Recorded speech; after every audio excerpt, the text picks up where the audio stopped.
Hello, everyone, and welcome to a very special week on Mormon Stories podcast. This week on Mormon Stories podcast, we are going to be featuring one of the most important interviews or series of interviews ever in the history of Mormon Stories. And we're talking about over 2,000 interviews and over 10,000 hours. This week, we're going to be focusing on the interviews with Dr. Michael Coe. If I had to have a top 5 or even top 3 most important episodes of all time, most important interviewees of all time, Dr. Michael Coe would definitely be in the top 3, if not number 1. So Dr. Michael Coe, who has passed away, he passed away in 2019, but he was the Charles J. MacCurdy Professor Emeritus of Anthropology at Yale University. And he was the world's leading expert on the Mayan civilization, those who inhabited Mexico and Central America during the time that the Book of Mormon took place. I first learned about him when he was featured on a PBS documentary about the Mormons in the mid-2000s. And we just took a chance and reached out to him and asked if he'd be willing to come on Mormon Stories, and he was. So I interviewed him twice for Mormon Stories. The first time was episodes 268 through 270. It's audio only, so be warned. And in that series, it was just basically, it was called Dr. Michael Coe, An Outsider's View of Book of Mormon Archaeology. So basically, we just wanted to have an outsider like Dr. Robert Ridner with the Book of Abraham. It was the first episode like this where we just said, what does the world's leading scholar on, the Mayan, civilization say about the prospects of the Book of Mormon being a historical document from an anthropological and an archaeological perspective? And so I did 3 episodes with him. And, unless you've really been with us a long time or really have dug deep, you've never heard this episode. So that's part 1 of what we're going to be featuring this week on Mormon Stories podcast during Michael Coe week. And I promise you this first episode, it will blow your mind, and it's definitely one of the most important interviews I've ever done. That was released August 12th, 2011. So this was quite early on in the Mormon Stories catalog. It wasn't even, episode 300. Then 7 years later, in April of 2018, my friend and Travis Stratford and I, we traveled to New Haven, Connecticut, and we wanted to get Michael Coe on video. So we did 3 more episodes with Dr. Michael Coe in his house on video, where he responded to this technology called LiDAR that had been used heavily in Mesoamerica by the time we did the recording. We also had him respond more directly to the apologetics of John Sorensen of Farm/the Maxwell Institute. And we just got an update from him, but also in video. So that's part 2 of our Michael Coe series. So part 1 is going to be the audio only episode. I'm going to use this intro for both. So if you've already heard this intro from part 1 or part 2, go back and watch or listen to part 1 or part 2. I'm going to use this intro on both. But part 1 is my original audio only interview with Michael Coe, most important top 5 episode of all time. Part 2 will be my video follow-up interview with Dr. Michael Coe from his home in New Haven, Connecticut.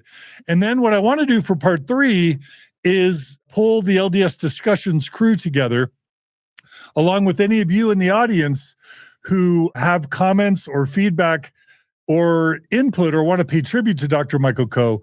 We'll do a 3rd live episode with the LDS Discussions crew. So that's Nemo and probably Colby and Julia. Maybe we'll invite Bill Reel or RFM or Brett Metcalf or others, Dan Vogel, to come on as well if they want to give a tribute to Michael Coe. But we're going to do a 3rd episode where we bring on you and special guests and the LDS Discussions crew just to do a final tribute to Dr. Michael Coe and what he's meant to everybody. So thanks for joining us on Michael Coe Week on Mormon Stories podcast. We're so thrilled to have you. We promise you're going to love and value all of these episodes. So without any further ado, please enjoy either part 1 or part 2 of our very important interviews with Dr. Michael Coe. I'll see you all on the flip side, everybody. Hello and welcome to another edition of Mormon Stories Podcast. I'm your host, John DeLynn, and today I am very, very excited to have with us a very special guest. His name is Dr. Michael Coe, and the subject for today is sort of an outsider's view of Book of Mormon archaeology. Very fascinating. Let me give a quick introduction of Dr. Coe. He is the Charles J. MacCurdy Professor Emeritus of Anthropology at Yale University and Curator Emeritus of the Division of Anthropology at the school's Peabody Museum of Natural History. He is an expert on the Maya, who inhabited the same part of Mexico and Central America where Mormon scholars say the events, where some Mormon scholars say the events of the Book of Mormon took place. In this interview, Coe discusses the challenges facing Mormon archaeologists attempting to prove the historical truth of their central scripture and his own views of Joseph Smith. I'm now reading from the biography from a PBS documentary in which Dr. Coe was featured. But with that, I guess I'll just say, Dr. Coe, thank you so much for joining us on Mormon Stories today. I'm happy to be here. All right.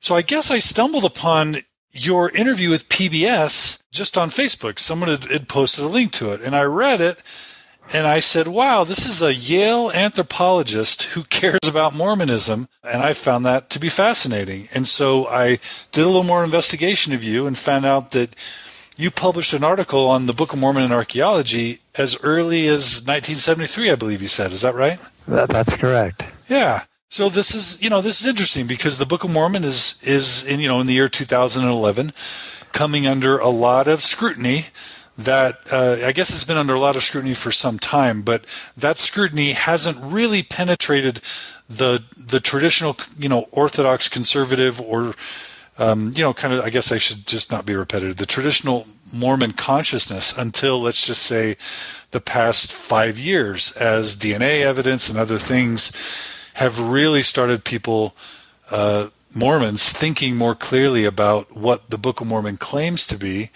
what type of record and evidence it purports versus the evidence that science continually affords us. And so I thought it'd be fascinating to bring you on and talk all about, your life and how it intersects with Mormonism and what you know about the Book of Mormon and Mayan archaeology. How's that sound?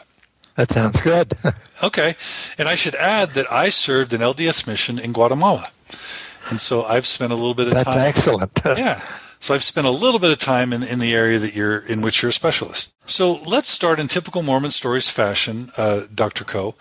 And please tell us a bit about your early years, your upbringing, if religion and specifically reconciliation of religion with intellectual issues was a part of your formative years. I'd be curious just to have you talk briefly about that. And then we'll jump into how your training led you to be interested in Mormonism and the Book of Mormon. Well, I was born in 1929 to a very devout Episcopalian, or rather Anglican family. My parents were strong churchgoers. My father had been to a church school, a boarding school in New England called St. Paul's. And I was raised, I went to Sunday school when I was a little kid, raised with the Bible, with Christianity, right from the very beginning. And St. Paul's was a church school. It really, the head of the school was the rector was a reverend, Episcopalian minister. That's not true now, but it was back then, a whole series of them. And you had very serious study of Christianity there. Not only did you go to chapel every day that you were there, twice on Sundays, 3 hours on Good Friday minimum. Holy moly. But you had something called Sacred Studies, which was a course that you took, and we had forms rather than grades. In every form, you had Sacred Studies, and I must say I rather enjoyed it all. It's fascinating. The Anglican Church has a marvelous tradition, and it was fun reading the King James Bible. I suspect during my years there, I read the Bible twice. which is more than I can say that a lot of the whole Bible, the entire thing. Oh my goodness, beginning to end. So, of course, with emphasis on the New Testament. And I was confirmed at the age of 13 in the Episcopalian Church by the Bishop of New Hampshire, which is where that church was. We had a retreat. I was very religious, I think, up to this point.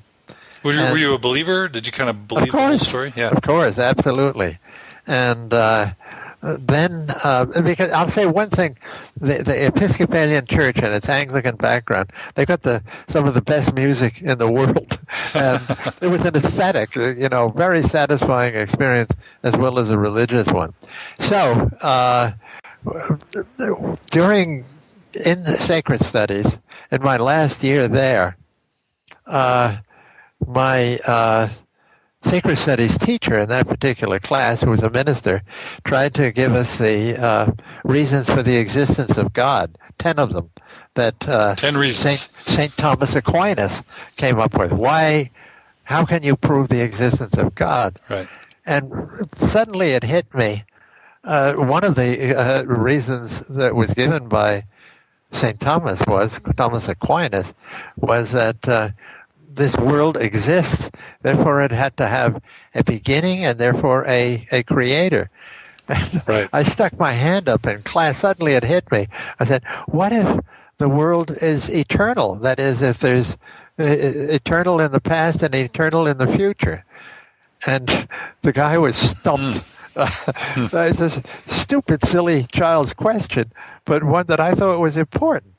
Maybe the world is eternal. There's no beginning, and therefore probably no end. Right. And he couldn't answer it, and suddenly things started to slip away from me. By this time, I was already, I think, 16 or 17, my last year before I went to college, and I discovered an amazing book by a wonderful English anthropologist named Fraser, called The Golden Bough, which is sort of a popular introduction to anthropology and all about it. And suddenly everything slipped away from me completely. Like what? I lost all my belief in religion, although I still kept a real interest in it. What about the book made you lose your belief in religion? Fraser went through, the guy had an encyclopedic knowledge. He's one of the founders of anthropology in the 19th century, and went through and showed, for instance, all the things we take for granted, like celebrating Christmas, things of that sort, and the sacrifice of a figure like Christ, for instance, is found in many, many other cultures through history. He was a classical scholar and could go back and in the Greek and Roman classics, and he knew all about Africa, all about different places. It seems that he put it all in perspective, that this is a religion is a man-made construct to answer certain important questions, not something that comes down from on high. And it's from then on, I suppose it got me started on trying to find out scientifically what religion really means to a people. Why is it religion? And, of course, there are many, many answers, because religion is many, many things to many people. But at any rate, I started to become a skeptic then, and I'm still a skeptic now. Absolutely. So that was my background in being interested in religion. Of course, about Mormonism, I knew very, very little. An uncle of mine in Wyoming, where my grandfather had a nice place, told me to go, if you want to read something interesting. We had an Encyclopedia Britannica there on the ranch. Now go look up Mormonism, and you'll find it fascinating. And there was a wonderful article on Mormonism in an early edition of the Encyclopedia Britannica.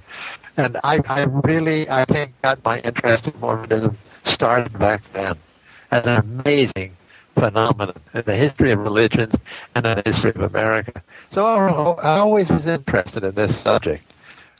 When I went to Harvard as a graduate student, although I eventually had to leave because of the Korean War,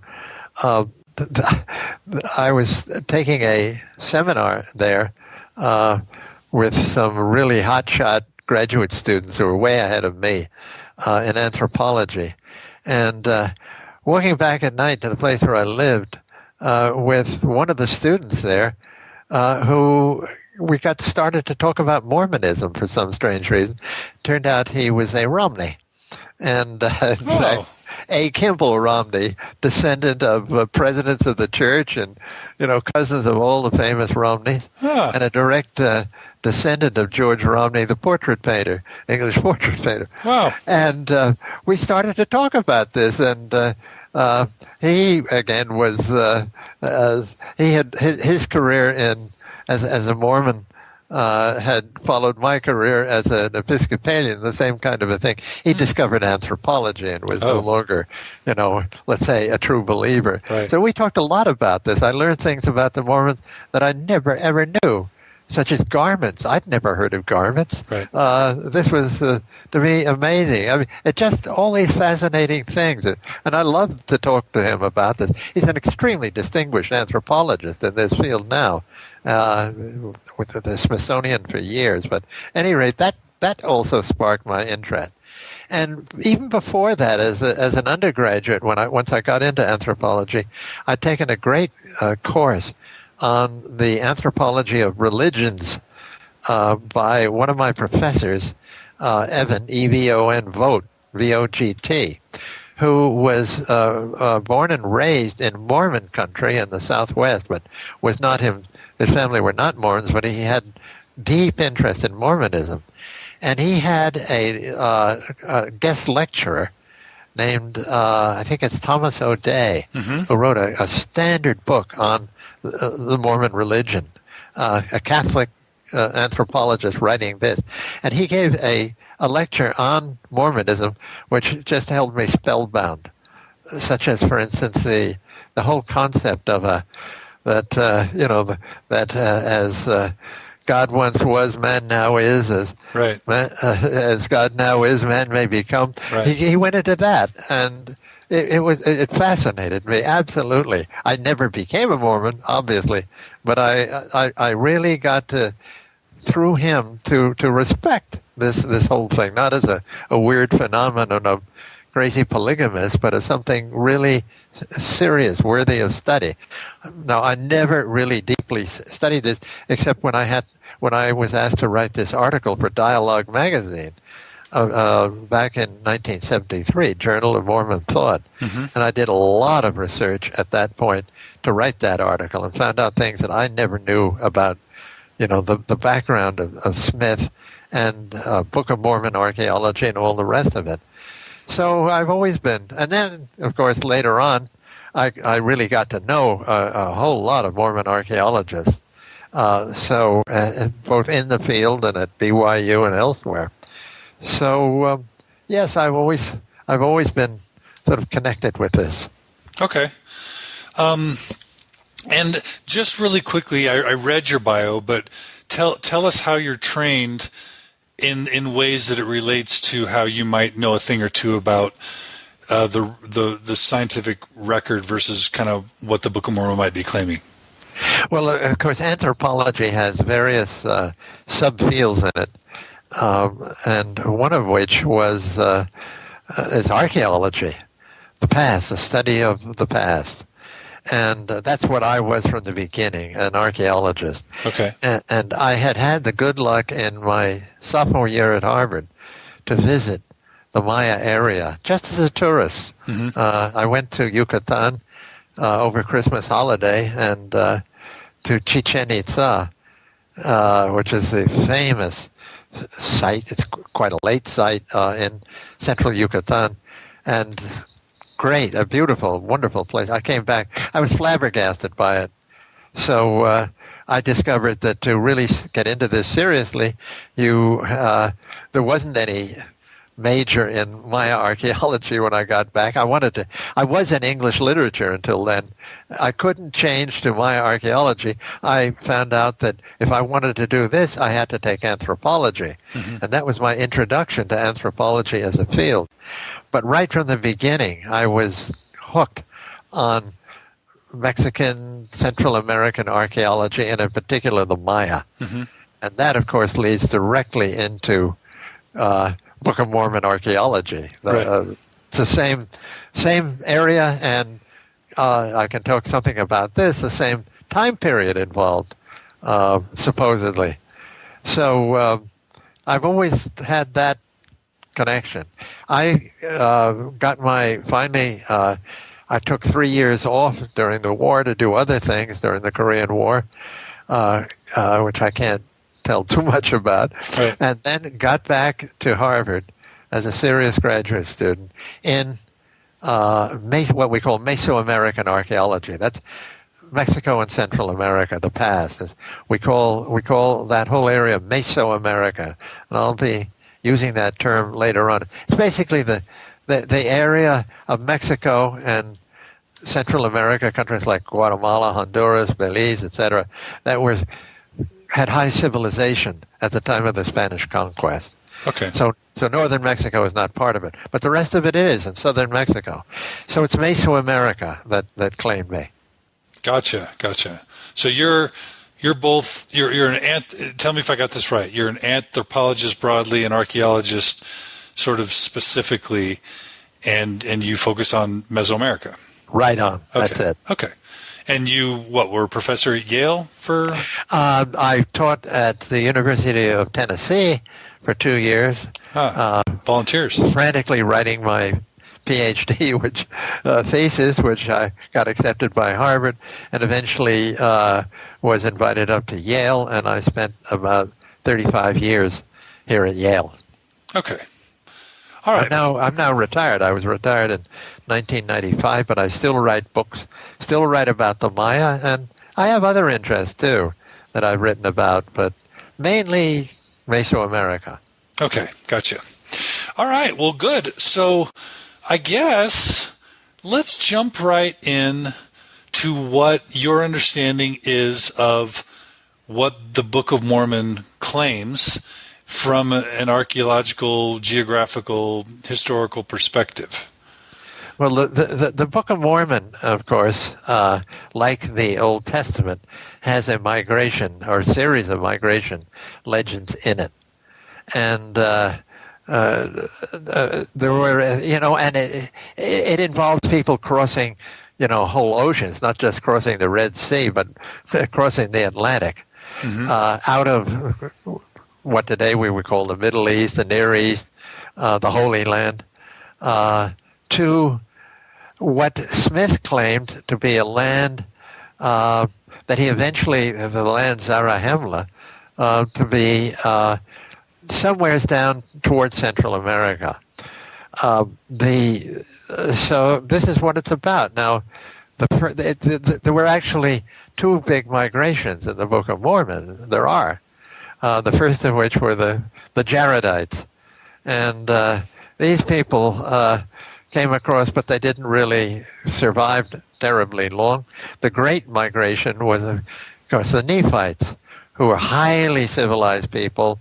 They had the compass to navigate by. They had iron. They had cattle. They had horses. They had wheat. All the things that they had at that point in the Middle East, of course. And frankly, none of which, or almost none of which, were ever found in Mesoamerica. But Joseph Smith would not have known about that, but he went ahead and described this mighty civilization with people who built these huge temples and so forth. And then, of course, as you know, if you follow the Book of Mormon, that there were a kind of a heretical group sprang up of discontents, malcontents, called the Lamanites. And the Lamanites eventually won out and destroyed the Nephite civilizations and killed all the Nephites and basically took over. And according to Mormon Book of Mormon archaeologists, and according to the faithful, who are the Lamanites? Well, they're still there. They're the American Indians, and as Smith or somebody said that if they play their cards right, these pathetic Lamanites, these awful Lamanites, they'll become white once more. White and delightsome, I think, is the term. They'll become white men and white women and white children. Right. So basically, that's my whole migration thing, and that's the whole business about Book of Mormon archaeology. To find Zarahemla, to find the plates of gold that were inscribed at the last trump, so to speak, that were shown miraculously to Joseph Smith, that he supposedly translated as the Book of Mormon. That's the background of Book of Mormon archaeology. And this kind of thing has been going on for a long time, Book of Mormon archaeology. Right. Especially at BYU. Although it's basically not practiced now, but it was back then at the beginning. And I got to know the people involved with this. So let's actually we'll talk a bit about the specifics of the discrepancies, and then we'll talk about your experiences with the archaeologists and what they were trying to do. Does that make sense? Yeah, that's fine. Okay. So according to what the Book of Mormon, and let's go into a little bit more detail about what the Book of Mormon would lead us to expect to find archaeologically, geographically, anthropologically. If the Book of Mormon historical record were accurate, what would we have expected to find? And let me just maybe give a little bit of a disclaimer. I think Hugh Nibley, at some point, I'm sure you're familiar with Hugh Nibley. I never met him, but I certainly know who the name Hugh Nibley, all right. Right. So one of the defenses that I think he would have made at some point is that with jungles and with weather and with temperature, lots of things can be destroyed and eroded. Bones, books, records, weapons, who knows what can be rusted and deteriorated over time, when you're talking about 1,000, 2,000 years, maybe even, 2,400 years. And so, let's just assume at the beginning that we're going to account for reasonably, sort of plausibly deniable apologetic responses that are reasonable. Given that, what would we expect from the Book of Mormon text to find if the Book of Mormon text were an historical document? Well, Hugh Nibley is wrong about the idea that this stuff is, all of it has disappeared forever. Take iron, for instance. Nobody ever used iron in the New World, per se. Does the Book of Mormon claim iron, or does it claim steel? I know it claims steel. Well, okay, call it steel. Okay. I mean, iron is a principal component of steel. And I think there are steel swords mentioned in the Book of Mormon, or shields or helmets or whatever. That's correct. Okay. You would expect, with all this mayhem taking place, let's say, with the Nephites fighting the Lamanites, you'd expect to find that stuff. Archaeology relies on a host now of physical and chemical methods of detection that we didn't even know about a lot of this stuff, say 50 years ago when I first got into archaeology, that are now available now. And these things don't disappear forever. They leave traces. If you had iron or steel, you would expect to find these things, even if they were all rusted. You'd still find them. You'd find the chemical remains. They've never been found, ever. Take wheat now. Wheat, they claim that the Book of Mormon archaeologists claim, well, the wheat's going to disappear. It's organic and so forth. Well, if wheat were grown, it would have to pollinate. Like all grasses, it's a grass, it would have wind-blown pollen. Hundreds of tests have been made in lakes and other places in Mesoamerica, coring, going down through the sediments. Nobody has ever found prior to the arrival of the Spaniards, any indication that wheat was grown. The pollen is distinct in all of these plants. Maize pollen, for instance, shows up naturally all through the thing. There's no maize, by the way, isn't really mentioned in the Book of Mormon. And Dr. Coe, just going back to metal for a second, I seem to recall that the Book of Mormon mentions brass, iron, copper, gold, silver, coins, and steel swords. So does any of that... Let's backwards on that. Let's do the coins. Okay. Nobody has ever found pre-Columbian coinage, ever. Okay. Anywhere in the New World, Mesoamerica, or Peru, or Wisconsin, any place. Okay.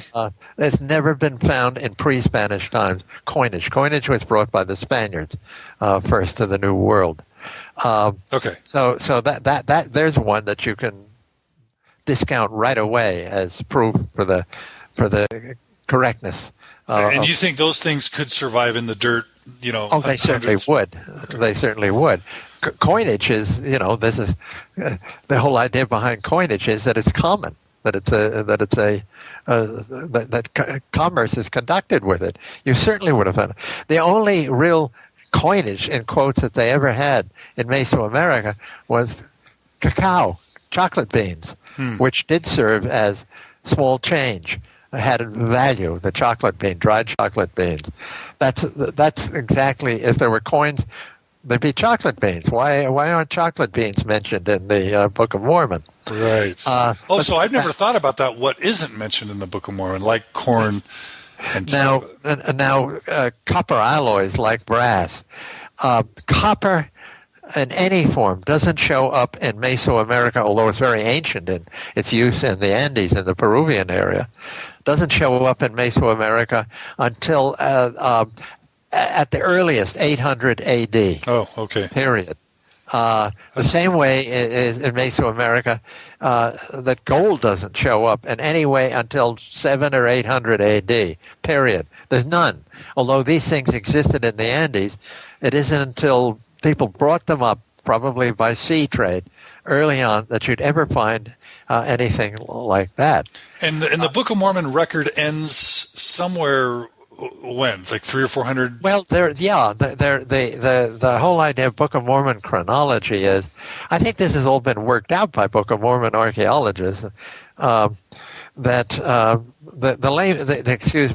Jaredites are the first, and they go back something like 400 or 500 BC.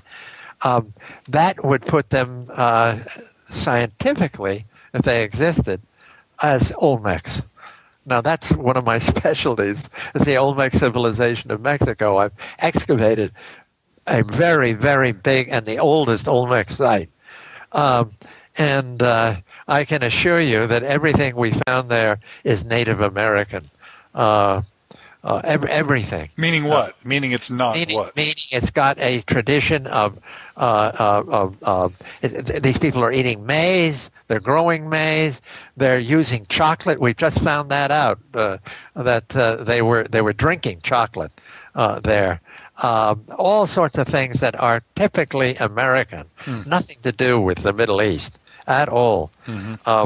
These are amazing people who could make absolutely huge monuments of basalt, of volcanic rock, carve them as colossal heads. They're amazing in their own right. There are many questions still about the Olmec to be answered, but we know that they're very ancient. They go back to, the Olmecs were there from probably about 1400 BC until about 400 BC. So let's say they're pre-Lamanite. And it's already an advanced civilization. And you can check with one famous Mormon archaeologist about this, my friend John Clark. Those are the dates, because he's had a lot to do with this whole business. They don't check in with the Book of Mormon, with Jaredites bringing the civilization over from the Middle East. There's nothing in the slightest bit Middle East about the Olmec. Okay. Not at all. So you've got crops mentioned in the Book of Mormon. The never existed in pre-Columbian America. And that's barley and wheat and... Exactly. Never has there been any... All of these things would have produced pollen if they'd been grown by anybody. Mm-hmm. And a lot of this stuff is wind-blown. It would fall onto ponds and lakes and get enclosed in sediments. And tremendous amounts of pollen work has been done in this area in Mesoamerica. Very interesting because it shows climate differences and the arrival of maize, corn cultivation, and things like that. So you're finding ancient pollen. You're just not finding ancient barley or wheat pollen. This kind of work for 50, 75 years, drilling down into lake beds, and yes, we find ancient pollen, and there's none of this stuff that's in the Book of Mormon. It does not exist. Period. Okay, what about things like silk, chariots, swords? Okay, silk, nothing. Now that silk, of course, is highly organic, but there was never any production of silk in the New World prior. Well, probably till the colonial Spaniards brought it across eventually. Silk was invented in Asia, in the Far East, not in the Near East. And there's no silk whatsoever, no idea of silk cultivation. No conquistador mentioned silkworms eating mulberry leaves or anything like that, which you need for the production of silk. So silk wasn't there. What else do we have now besides that? 7-day calendar? 7-day calendar was unknown in Mesoamerica. Our 7-day calendar was totally unknown. They had a completely different calendar that operated on different principles. They had a 260-day calendar that saw the permutation of the number of 13 numbers with 20 day names. And these produce 13 and 20 have no common denominator. They produce a 260-day calendar. Every 13 days, the same number will repeat again. That would make a week, but it would be a 13-day week. Or the 20-day cycle would produce a 20-day week. 7-day week, totally unknown. Okay. None of the names associated with the 7 days, which are all, planets, the sun and the moon and so forth with us, that was unknown in Mesoamerica. Okay, no evidence of that. What about like war stuff, like chariots and helmets and swords and shields and stuff like that? Right. Well, they had helmets, all right, but they weren't made out of brass, that's for sure. And they used them in the bowl game and probably in kind of something that resembled jousting, where they fought each other with special stones that they held in their hands and tried to smash each other's heads. This game is still being played in West Mexico, incidentally. Mm-hmm. Highly dangerous. Yeah. These guys were sort of like gladiators. They probably wore padded wooden helmets, probably with leather over them for this. We have actual, in Oaxaca and even in the Maya area, some scenes that show this. Chariots, they never had chariots, so that is for sure. What about wheels? Well, they had the wheel, but because they hardly ever used it, there are wheel toys known in classic times. That is, probably from about 400 or 500 A.D. on, in Veracruz on the Gulf Coast of Mexico. There are wheeled clay toys, and they probably had a very simple potter's wheel, which was still in use in Yucatan through the conquest period. But for transportation, they had the backs of people. All records that we have show that enormous amounts of goods passed or people passed on foot, and stuff was carried on people's backs with a tump line that went around the forehead and connected to these big packs. And it was highly efficient. By the time the Spaniards got there, all the battles were fought on foot by native troops against the Spaniards. There were no chariots there whatsoever. And there have never been any remains of chariots, never any remains of the wheels of chariots. You'd expect to find these things eventually. There are places where preservation does happen. Okay. And nothing after 100 years of archaeology, zero. Okay. Let's do animals. So the Book of Mormon mentions horses, cattle, oxen, donkeys, goats, sheep, swine, and elephants. Okay, let's go. Oh, and curlums and kumamums. Let's get the horses out of the way first. The horse was not domesticated. The horse evolved in the New World. The whole evolution of the horse took place in the Americas, and during the height of the Ice Age, I guess. Oh, so you mean like tens of thousands or... Tens of thousands of years, hundreds of thousands of years ago. Okay. And the horse crossed over into the Old World across the Bering Straits during a period when there was a lot of ice and the water level dropped and revealed dry land as a land bridge into Asia. This is something the Book of Mormon archaeologists don't really like to talk about, but yes, this was a huge way of animals crossing back and forth between the Old and New World. So when the first American Indian ancestors arrived, certainly by 15,000 years ago, probably as long ago as 20,000 years ago, there were plenty of horses in the New World, but very shortly, in the space of, let's say, 5 or 10,000 years, they had wiped them all out, every single one. The horse was extinct, probably by 7,000 BC. The horses were gone, along with many of the other large animals. There was human overkill. They came in, it was happy hunting grounds, and horses were food in those days, as they had been to our European ancestors back in the Paleolithic. So they wiped them out very quickly. The horses disappeared from the New World by 7,000 BC. There's no evidence for horses whatsoever in any archaeological site ever until the Spaniards arrived with horses.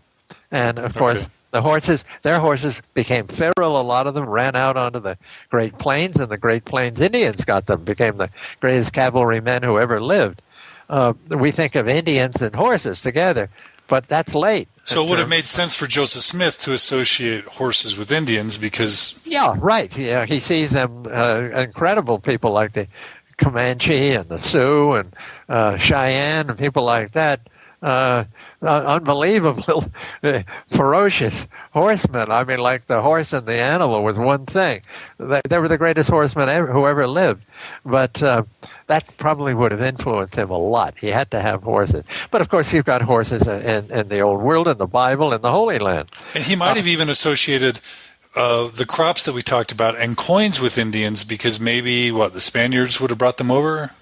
It took a long time. Coinage probably wouldn't have been among the Indians for a long time, actually. But they eventually got it, particularly down in the southwest in the Pueblos after the Spaniards took them over. Spaniards were eventually kicked out down there in 1691, I think it was. But they had already introduced the horse, wheat, certainly to the Pueblos. The Pueblos were growing wheat eventually, but only introduced by the Spaniards there. Okay. So so the horses, there's no question about the horse. That's late. That comes in with the Spaniards. Okay. What about the others? So let's remind me. What are cattle, oxen, okay. Donkeys, goats. Okay, cattle and oxen are the same thing. They're all genus Bos taurus. In the Latin name. Definitely Old World. No evidence whatsoever for any kind of cattle of any sort, whether oxen or what have you, in the New World prior to the time of the Spaniards. Spaniards brought those in. Donkeys, the same thing again. No wild asses or donkeys have ever been found in the New World. They were evolved in the Old World and came in with the Spaniards, or if they had existed before, they were reintroduced by the Spaniards. Absolutely no bones of these creatures ever showed up. Pig, zero. Not one pig bone has ever shown up in pre-Columbian excavations, and I can tell you that huge amounts of excavations all through the New World have been made over the last 100 years. And they do find animals. Do they find ancient animals? Oh, lots of animals. Okay, what do they find? You find wild animals, deer, for instance, dogs were in the New World and were eaten by almost all the American Indian groups. I've dug up Olmec kitchen middens, they're old Olmec garbage down in Mexico, just full of dog bones and whatnot. So animal bones can survive 2,000, 3,000 years. No question about it. They're highly impervious to disappearing. Turkeys. Lots of turkey bones eventually, especially in classic times, once you get into the classic civilizations like the Maya one. Muscovy duck, which is the New World duck, definitely show up. And then many, many wild animals, deer, tapirs? Down in South America. How about tapirs? Relatives of the camel. How about what? Tapirs. Tapirs, yeah. But tapirs, they were formidable animals, and they generally used tapirs for their hide, which was they could make armor out of it. So heavy and thick. But yes, tapir bones do show up in these things. All of us who do these excavations have saved all the animal bones. They've all been carefully identified by competent zoologists who have comparative collections, and there's no question. None of those things mentioned by Smith in the Book of Mormon are in pre-Columbian or pre-Spanish archaeological sites from 10,000 BC. On. There's absolutely nothing. And let's do elephants real quick. Elephants, there's nothing. Absolutely zero. You're not giving us much to go on here, Dr. Coe. No, I'm sorry. This is zero. I would, back in Smith's day, let's say 1835 or 30s, or back in those days, 20s and 30s, these things just weren't known. Nobody had ever dug an archaeological site except to loot it for gold or something like that. Nobody knew any of this stuff. We have enormous amounts of information now about all of this, just vast quantities. So basically, if you're looking for old world connections and looking at the Near East, you're looking in the wrong place.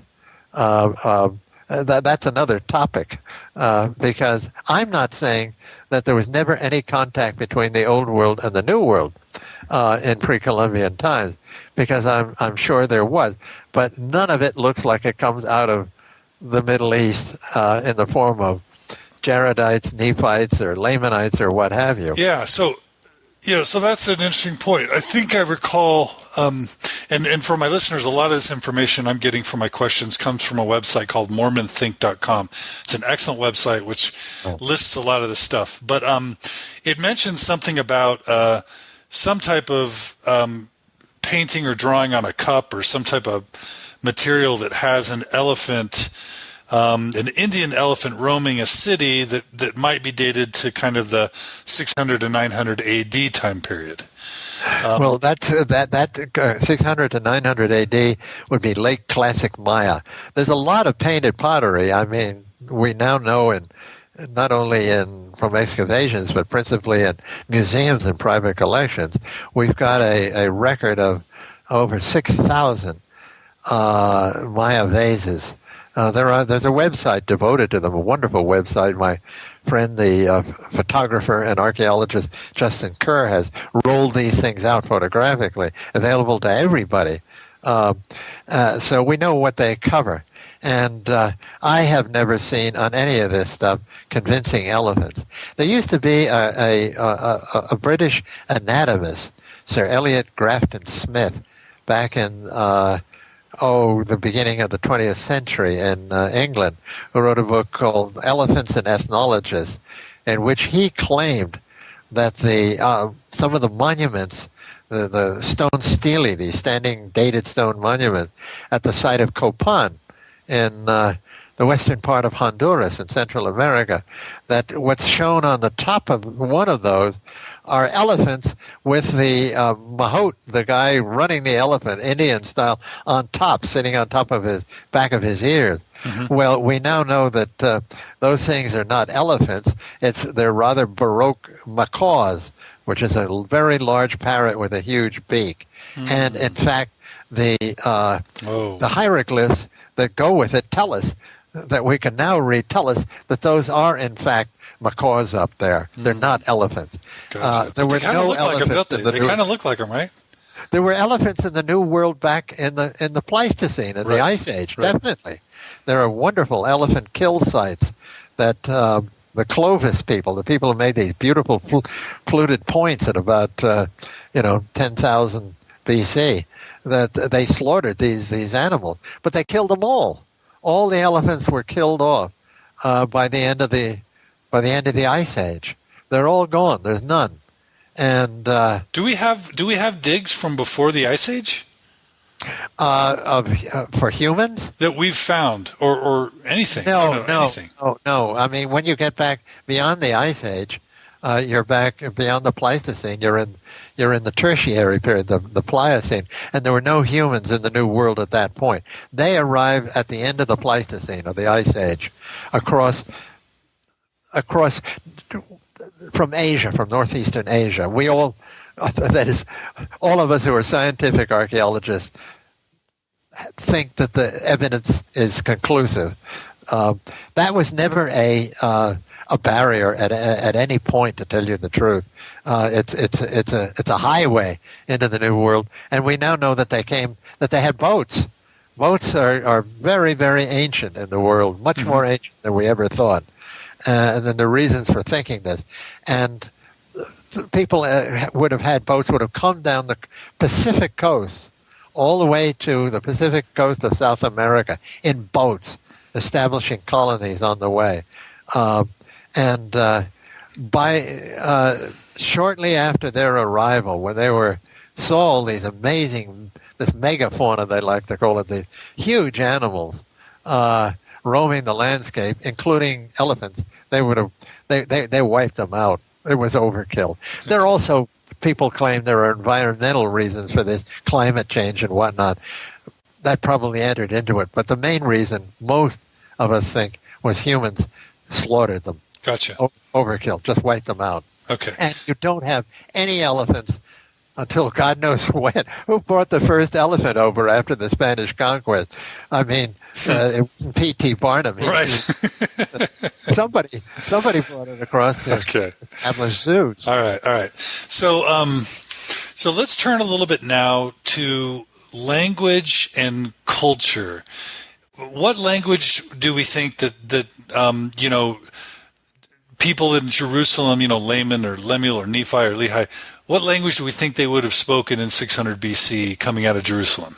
Well, they would have spoken a Semitic language. I mean, they would have spoken, the literate of them probably knew Babylonian, Old Babylonian. Okay. Some of them probably would have, been literate in Assyrian. I don't know how far back Aramaic goes, but that was the language of Jesus at the time when he lived. Jesus almost certainly spoke Aramaic. That was the kind of everyday language that people spoke at that point. But all of these languages there that they would have spoken, except possibly some people who knew Old Persian, which is an Indo-European language, they would have spoken Semitic languages. And what about people who would have been descendants of the 12 tribes of Israel and Abraham and all that? Jews would have spoken. Yeah. They would have spoken one or the other Semitic language. Hebrew? Hebrew was becoming a literate language rather than a spoken language at that point. But the literate among them would have certainly have spoken, Hebrew as a scholarly and sacred language. But the everyday language was Aramaic. And so you want to know is there any evidence for these languages in the pre-Spanish New World? What would a linguist tell you is realistic? Because languages, I guess, can die all the time, and so and they can get subsumed and combined, and so I guess apologists now are okay. So I'm going to go back for our listeners and just restate kind of my understanding of what the deal is. It seems to me like the Book of Mormon pretty early claimed to be a historical record of the ancient American inhabitants, and whoever wrote the titles, the title of the Book of Mormon, clearly tied Native Americans to the Book of Mormon. And then, Joseph Smith himself, would walk around and see a pile of bones and say that was the famous Nephite warrior, Zelph or whatever. He would see a city and say this was the ancient city of blah, blah, blah. So it's pretty clear that Joseph Smith tied Native Americans to the Book of Mormon. Now, what apologists are saying now is that even though Joseph Smith may have got it wrong, there's nothing in the Book of Mormon that precludes the possibility of other peoples living in ancient America prior to the arrival of the Jaredites or prior to the arrival of Nephi and Laman and Lemuel and Lehi. And so it's very possible that they lived in these small little colonies or cities, but that they also had interactions with existing civilizations such that it's very easy for not only their language and not only their culture, but also their DNA to ultimately be subsumed or enveloped and eventually erased by these other larger existing cultures. Now, if you believe that latter theory, then you have to say that Joseph Smith didn't understand the Book of Mormon or didn't get it right, that he made a lot of errors. And you also have to assume that pretty much all the church leaders from then to now who would travel to Latin America and call descendants of, call Native Americans and the descendants of Native Americans who would call them Lamanites, and they do. I mean, in Guatemala, the Guatemalan members of the church there would call themselves Lamanites, and they would do that because Spencer W. Kimball, one of our former prophets, and others would go down there and call them Lamanites too. And so there's a bit of a pickle where there's going to be a problem either way. Either Joseph and all the prophets from Joseph to now, or most of them, pretty much all got it wrong, calling people Lamanites who they shouldn't have called Lamanites, or we should have to think about what's realistic to expect for a potentially existing culture to then envelop and subsume another one. So talk about that if you can. Well, let's talk about the evidence for language in, let's say, the Maya area.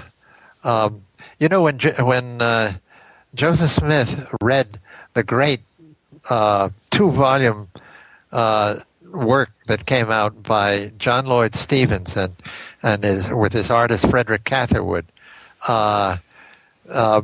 travels in Central America, Yucatan, etc. How do we know Joseph would have read this book?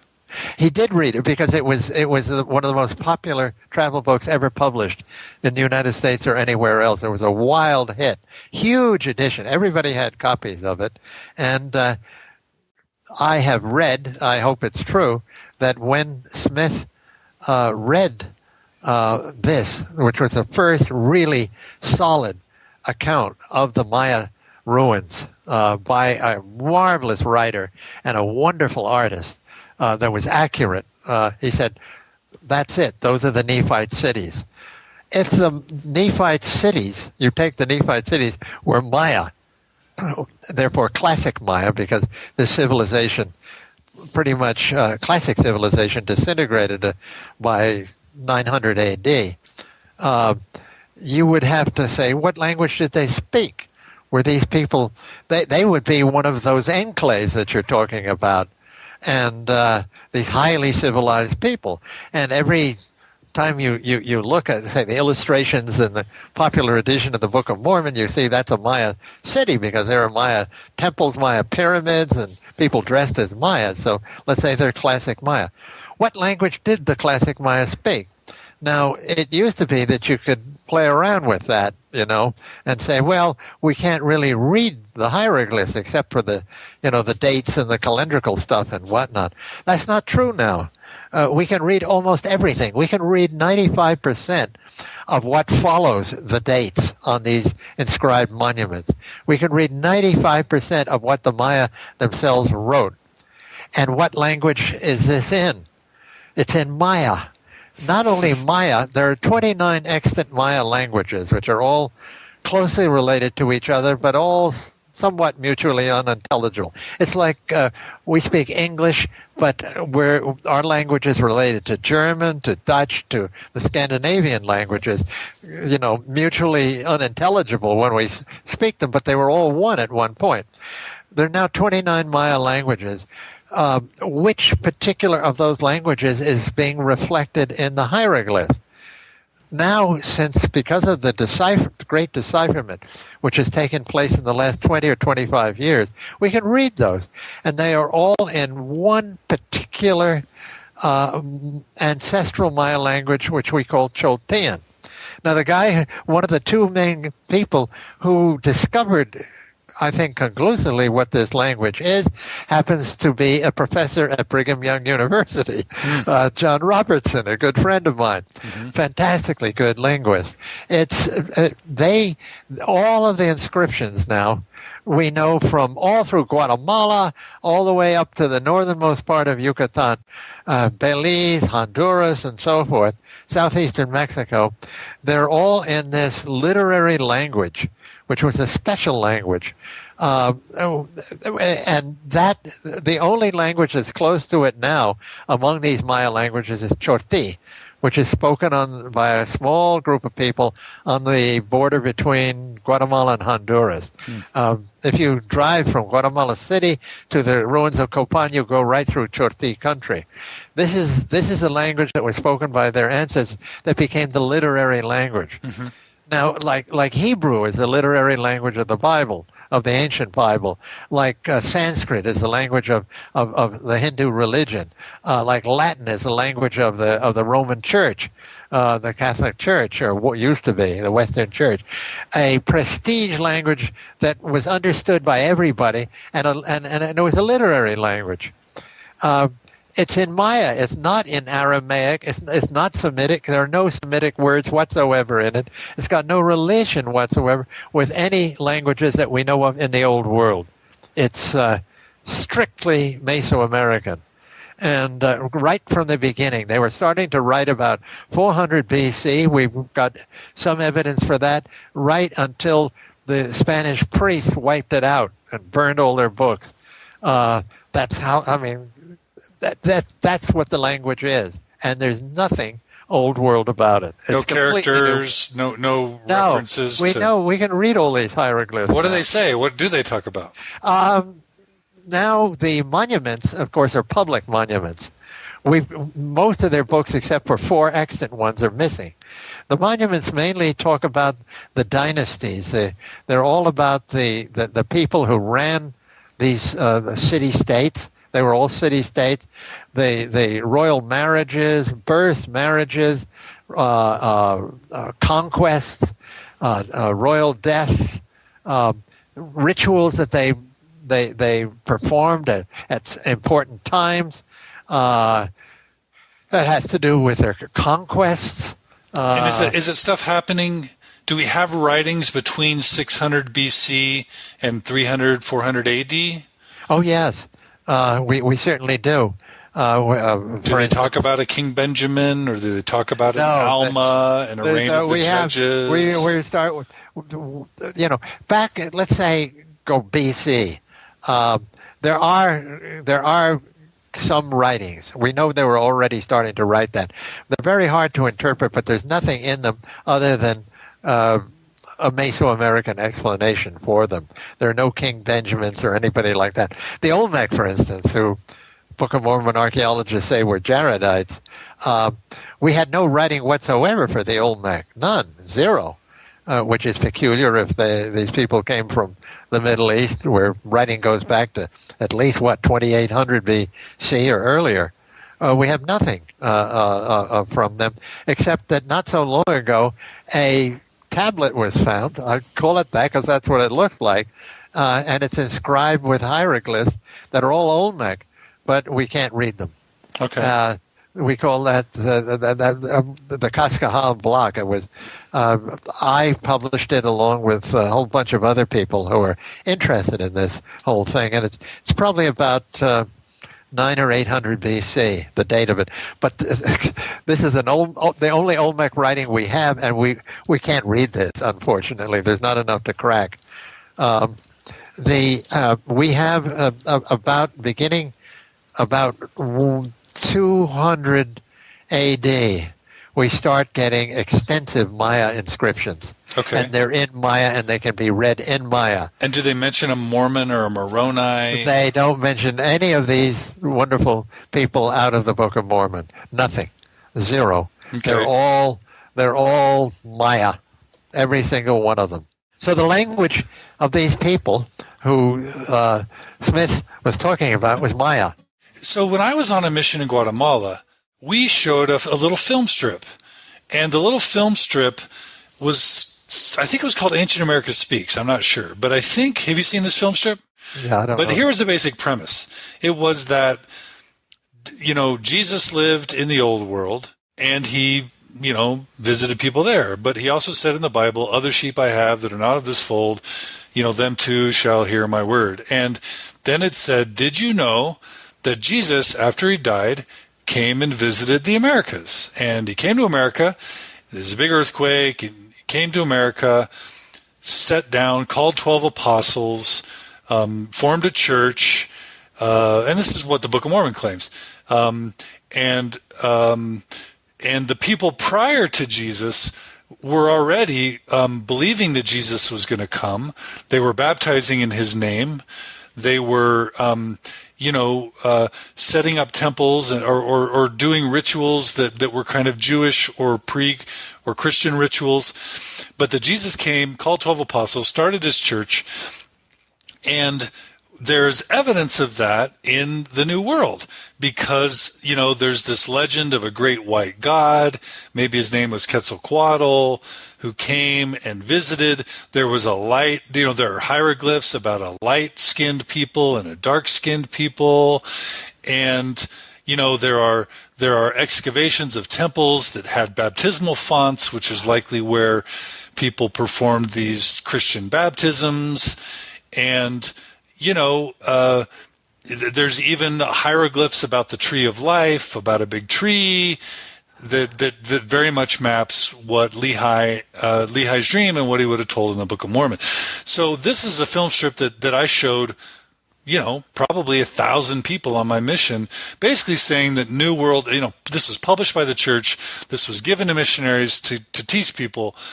And it basically said, hey, you people in Latin America, did you know that you are the descendants of these Lamanite people, that the light-skinned people were killed off and the dark-skinned people lived, and they're the pure blood of Israel, and you're awesome because you are these people and you're the chosen blood. That was kind of what I remember. I could have some of the details wrong. That's a big order here. I first came into contact with this when I was first got married. I took Sophie, my wife. I said, this is Christmas vacation. Let's go down to Yucatan and whatnot. You've never seen Maya sites. I mean, she married to a Maya archaeologist. She was an anthropologist, but a social anthropologist. I said, let's go on down and see some of the main Maya sites in Yucatan and get down to Palenque and Chiapas in southeastern Mexico, and I'll take you through these. So we did, and we spent 2 or 3 weeks down there. We saw everything. I mean, I went back to Chichen Itza and places like that, got to Palenque. And when we were sitting in an outdoor restaurant cafeteria in Mérida, the capital of Yucatan, saw this obvious American with a young guy who seemed to be, his assistant there, a Maya kid, teenager there. And he was listening to us talking. He came across and he said, are you folks Americans? Hey, yeah, we are, and whatnot. And he said, well, why are you down here? I said, well, I'm really an archaeologist, and I'm looking to get my PhD in archaeology. He said, well, I'll tell you something. He said, did you know that Jesus came, had a second coming to this part of the world? I said, I've heard that some people believe this. And he said, yes, he came to Palenque down in southeastern Chiapas and actually preached from the Temple of the Cross at Palenque. Well, we were headed to Palenque. I'd never been there. And then he gave me his card, and it had a name on it, and it said, Council of the 12 Apostles, but not from Salt Lake City, from Independence, Missouri. He was a reorganite. Gotcha. And this is the first time I'd ever heard of the reorganized. Very nice guy. So that I heard about that a long, long time ago, over 50 years ago. Let's just talk about Palenque, the Temple of the Cross at Palenque. There are three temples together in one part of this great, beautiful, well-understood site of Palenque. We can huge amounts of inscriptions that we can read everything on them now. The Temple of the Cross, there is something that looks like a cross, a great slab in the back. It's all got a huge bas-relief on it with two individuals facing each other on either side of this thing. And there's a bird on the top sitting there. We now know that this is basically a world direction tree. It's a stylized tree that it's sprouting vegetation and whatnot on all sides, that the two individuals are not Jesus down below or somebody else and a disciple, but rather that this is a great Maya king whose name we know, and his name is Kanbalam, which means snake jaguar, and he's shown as a kid and as a mature individual who's taken office. It's two parts. It's really his life story, and that Kambalam built all of these other temples around it are his work.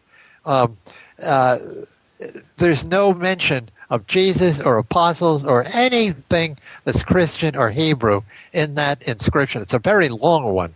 And as I say, we can now read it in its totality. There's no more mystery about it whatsoever. It's got to do with a Maya creation, with a whole Maya idea of this particular dynasty at Palenque, about their divine origins, how they descended from the gods and so forth. It's got nothing whatsoever to do with the Bible or with Jesus. So that one, which is often used, is simply invalid. I think that's, what the other things that were in your film strip, again, when you really analyze them, they all turn out to be things that are either misunderstood or else they're Native American, period, that have nothing to do with the Middle East.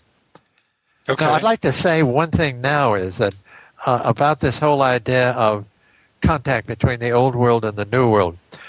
I'm not entirely against the idea of transoceanic contacts. In fact, there's beginning to be evidence for it. The leading scholar of this kind of stuff is a Mormon, a friend of mine, John Sorensen, at BYU, who's written extensively on this whole thing. Very interesting stuff. I mean, he's a real scholar. I think that he's, again, often looking in the wrong direction.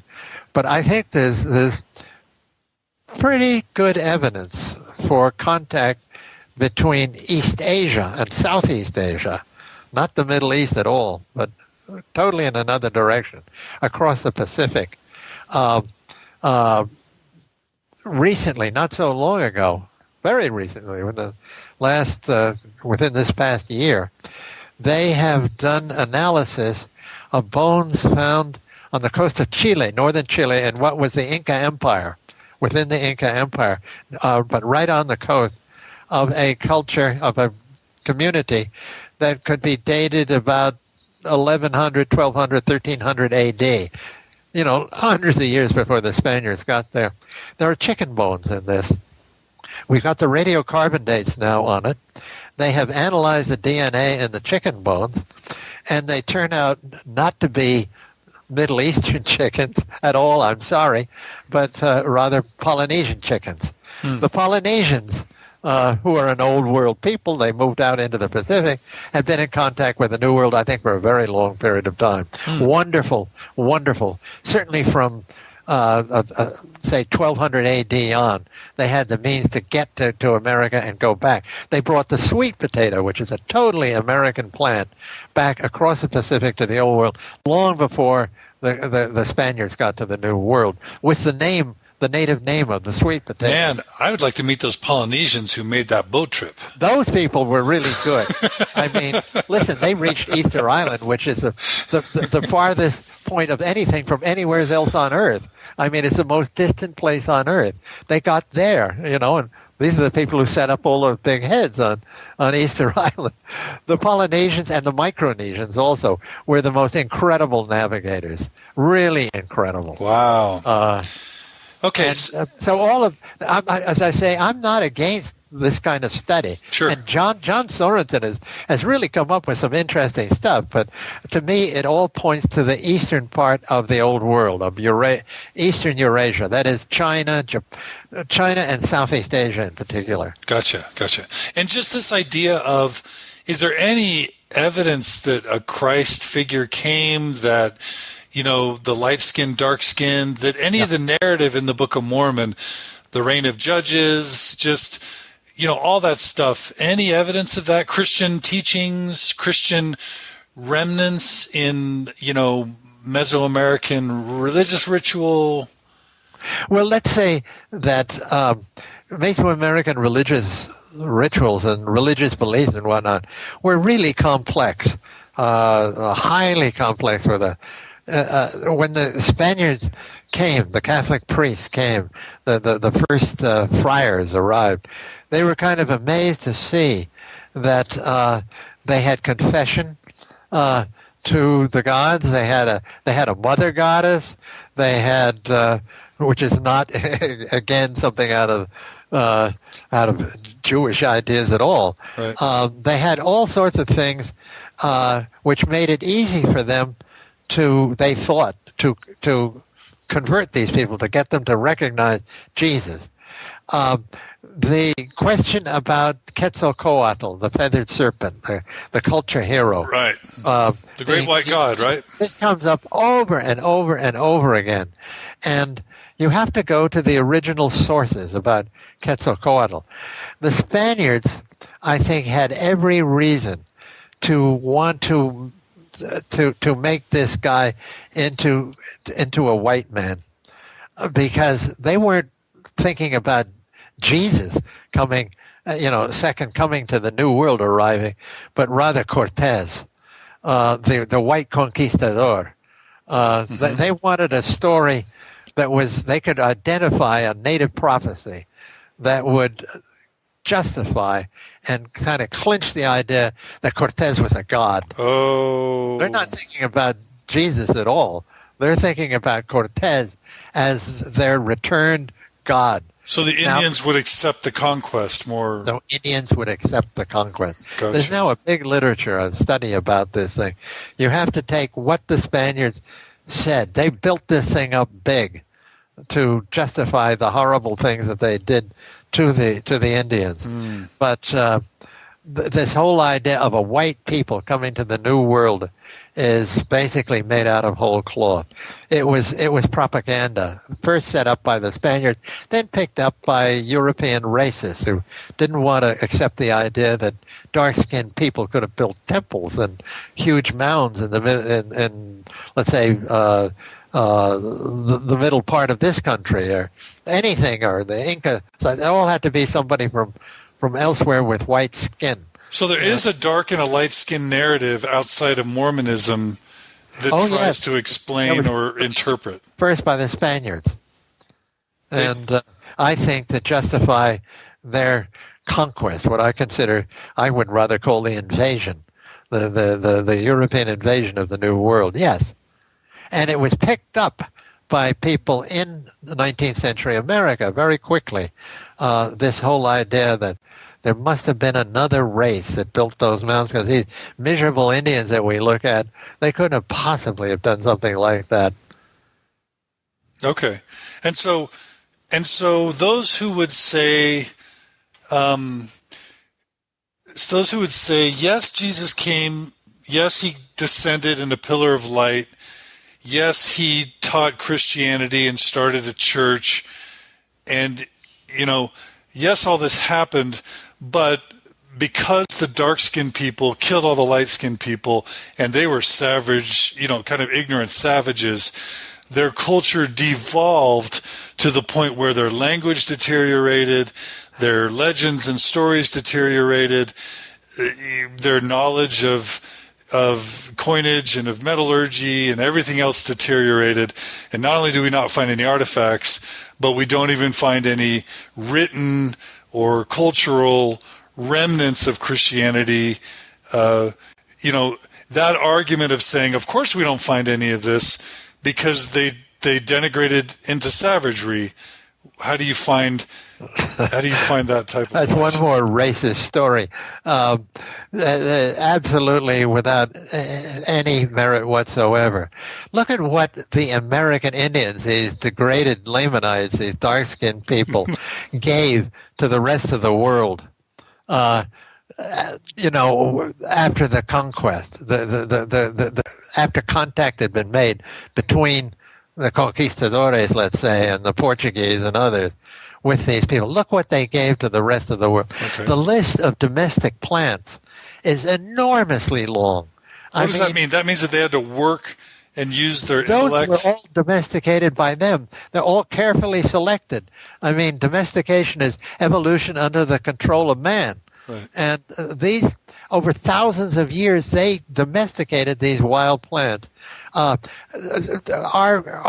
we eat would be unheard of before they were discovered, so-called, by Columbus and whatnot. What were Europeans eating? Mush, mainly. I mean, tasteless mush. These people, corn, for instance, maize, which is a giant grass. Wild maize, you would never look at it twice. It's so small and miserable looking. It's called teosinte. You wouldn't even think about it. They took that and domesticated it over thousands of years. They took all of the squashes that we eat, the tomatoes, the peppers, just a host, manioc or cassava or tapioca, whatever you want to call it. Mm-hmm. There's a list that's enormously long, not even mentioning the pharmaceutical plants that they had. They were incredible people. The Spaniards, these wonderful white-skinned Spaniards that everybody says are the superior conquistadores and whatnot because they're how wonderful they were. How many plants were ever domesticated by the Spaniards? 0. How many plants were ever domesticated by the Italians, who really were civilized? 0. How many plants were ever domesticated in Europe? 0. The Middle East domesticated them. These are the plants that are in the Book of Mormon, but they're basically a tiny list compared to the list that New World Indians, these degraded Lamanites, did. Maybe they got their domestication from the Middle East. No, they didn't. It goes back. The plants were starting to be domesticated in the New World, according to radiocarbon data, at the same time that they were being domesticated in the Middle East and in China. Okay. The dates are the same. They started doing this way back then. Very close to once the Ice Age was over. It didn't take them long to do this. Mm-hmm. And maize, for instance, is probably the most productive plant in the world. Today, it now runs our automobiles. There's nothing like it. That never came out of the Middle East. These people were incredibly civilized. Even if they didn't have temples, like the Maya or the Incas and their ancestors, they were hard at work on the natural world, molding it for human needs. Wait, who didn't have temples? Well, a lot of the Indians of the New World who lived more marginal areas, like southern South America, didn't have temples, and in the far north of North America, no. Okay. The Pueblo peoples of the Southwest had them, and they had mighty apartment houses.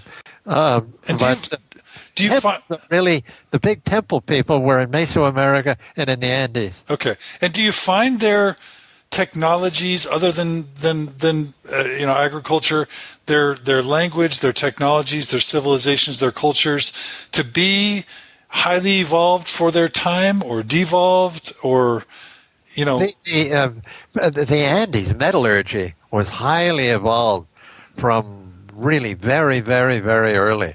I mean, going back to 1000 BC and earlier, they started to experiment with technology and casting metals and doing things like that. Never iron or steel, never. But what were they What metals were these? Copper, gold, bronze. Okay.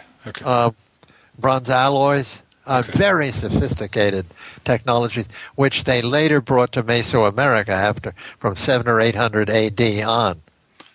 Okay. So the general idea that at one point these were civilized people, but then they devolved into savages, doesn't resonate with you. It does not resonate with professional archaeologists at all. Okay. And I'm amazed that it would resonate with the Native Americans themselves in any way, because they're being depreciated. Right. And that's, to be honest, that's kind of bugged me a little bit. If the narrative is that the bad darkies killed off the good whiteys and became savages, and by the way, you're a descendant of these people, like maybe they have ancestors they might be more proud of and gain confidence by instead of shame, from. Does that make sense? Yeah, it does. And it's had political repercussions too. I mean, I don't want to really get into this, but Guatemala, as you know, went through this terrible period of civil wars and outright genocide on the part of the Guatemalan military and Guatemalan government, right, where hundreds of thousands of these dark-skinned Maya were slaughtered at the behest of a white government and white army officers. And I think some of that racism has spilled over to them. There's still people in Guatemala who think that way. Yeah. When I came to Yucatan early on, first in Mérida, again in a restaurant. Remember this old Yucatecan, completely white, descended, of the conquistadores, you can be sure, with a little Maya shoe shine boy shining his shoes, and he points to him and he says, "Do you consider this guy human?" I said, "What are you talking about?" He said, "Well, people say that this guy and all of those other Indians built Chichen Itza. Do you really believe that?" I said, "Why not?" Right.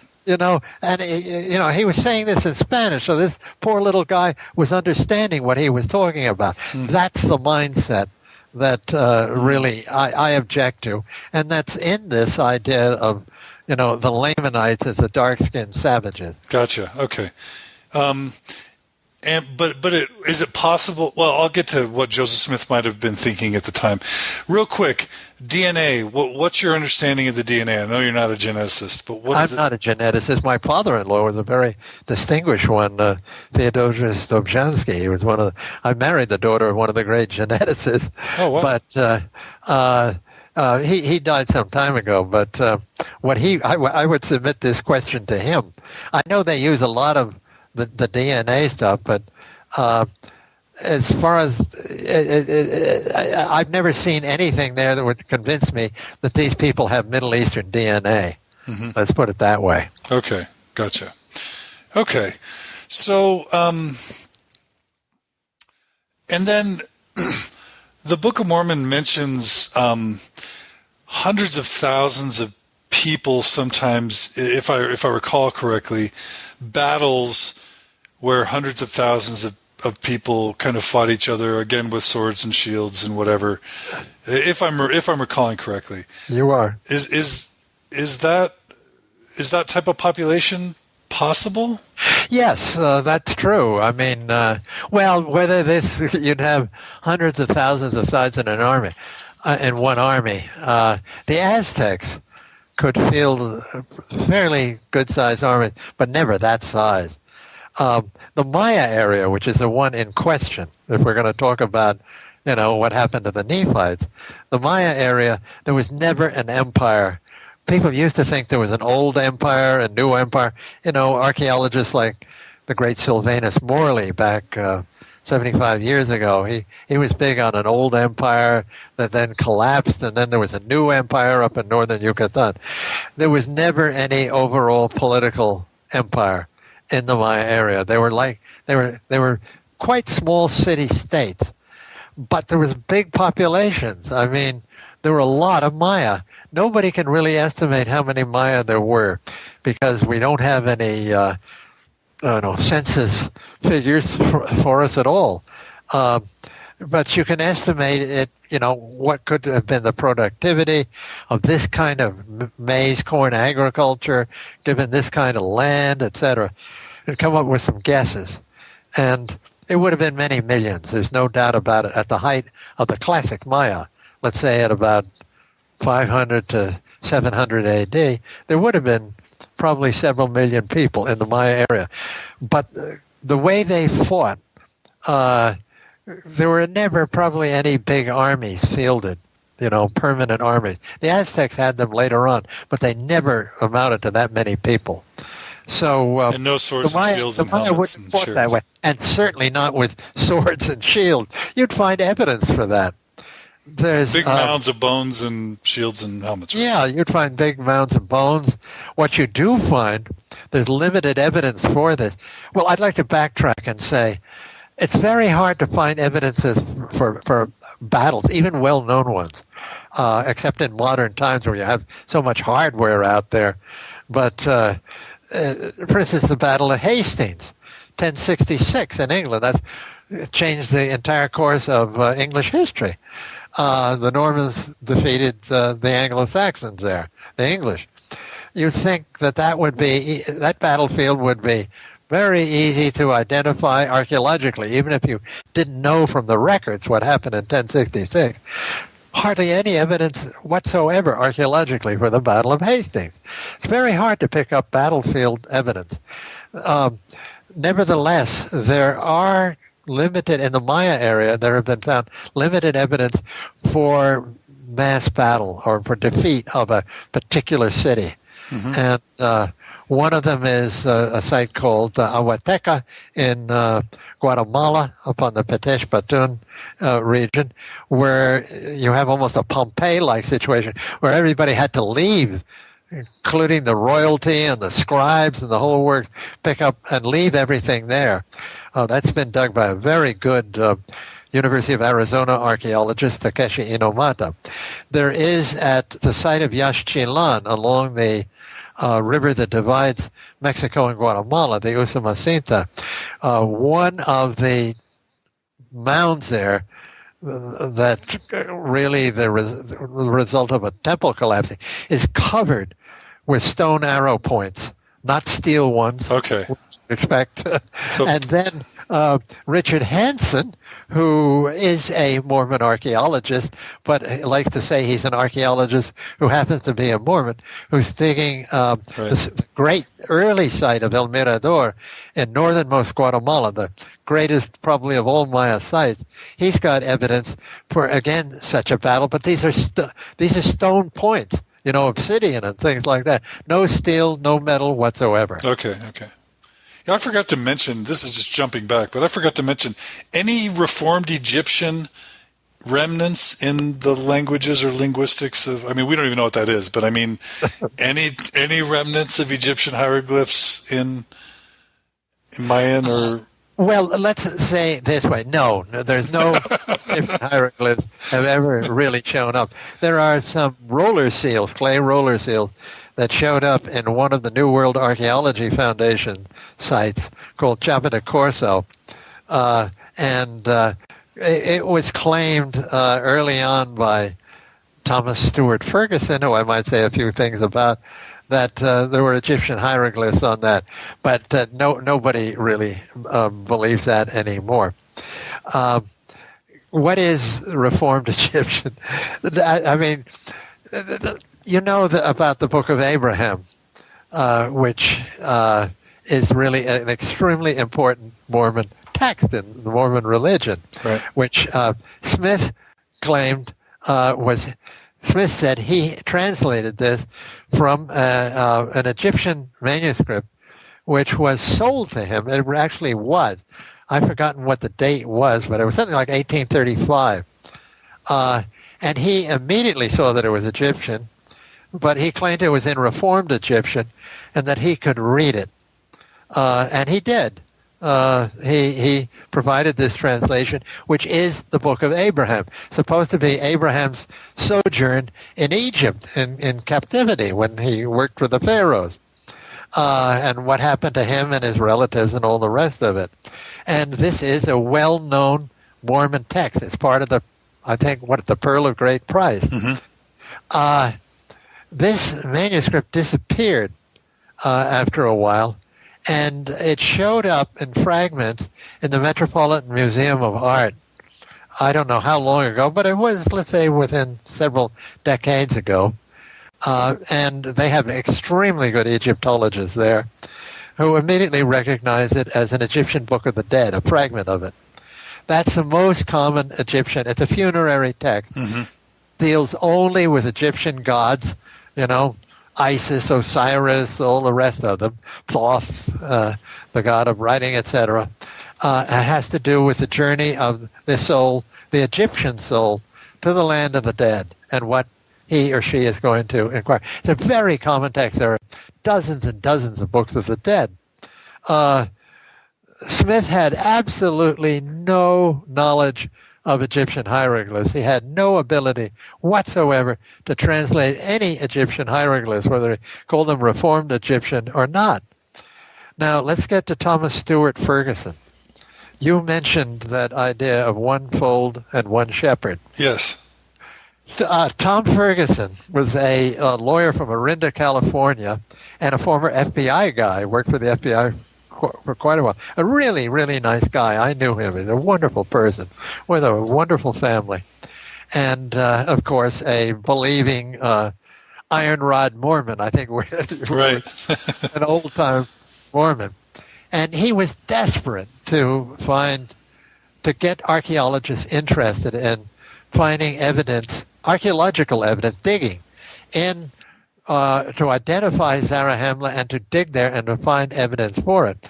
And so he was one of the founders, along with Milton Hunter and others, and I think Mr. Marriott, of the New World Archaeological Foundation, which is still in existence. And he and others persuaded the church to put in a huge amount of money into this project. They did the right thing from the beginning. They got some of, not only, Book of Mormon archaeologists and enthusiasts onto this, but they got renowned American archaeologists, Americanist archaeologists, scientific ones on it, like A.V. Kidder, Alfred Kidder, who I knew very well, who I think was a great archaeologist of his day, anywhere.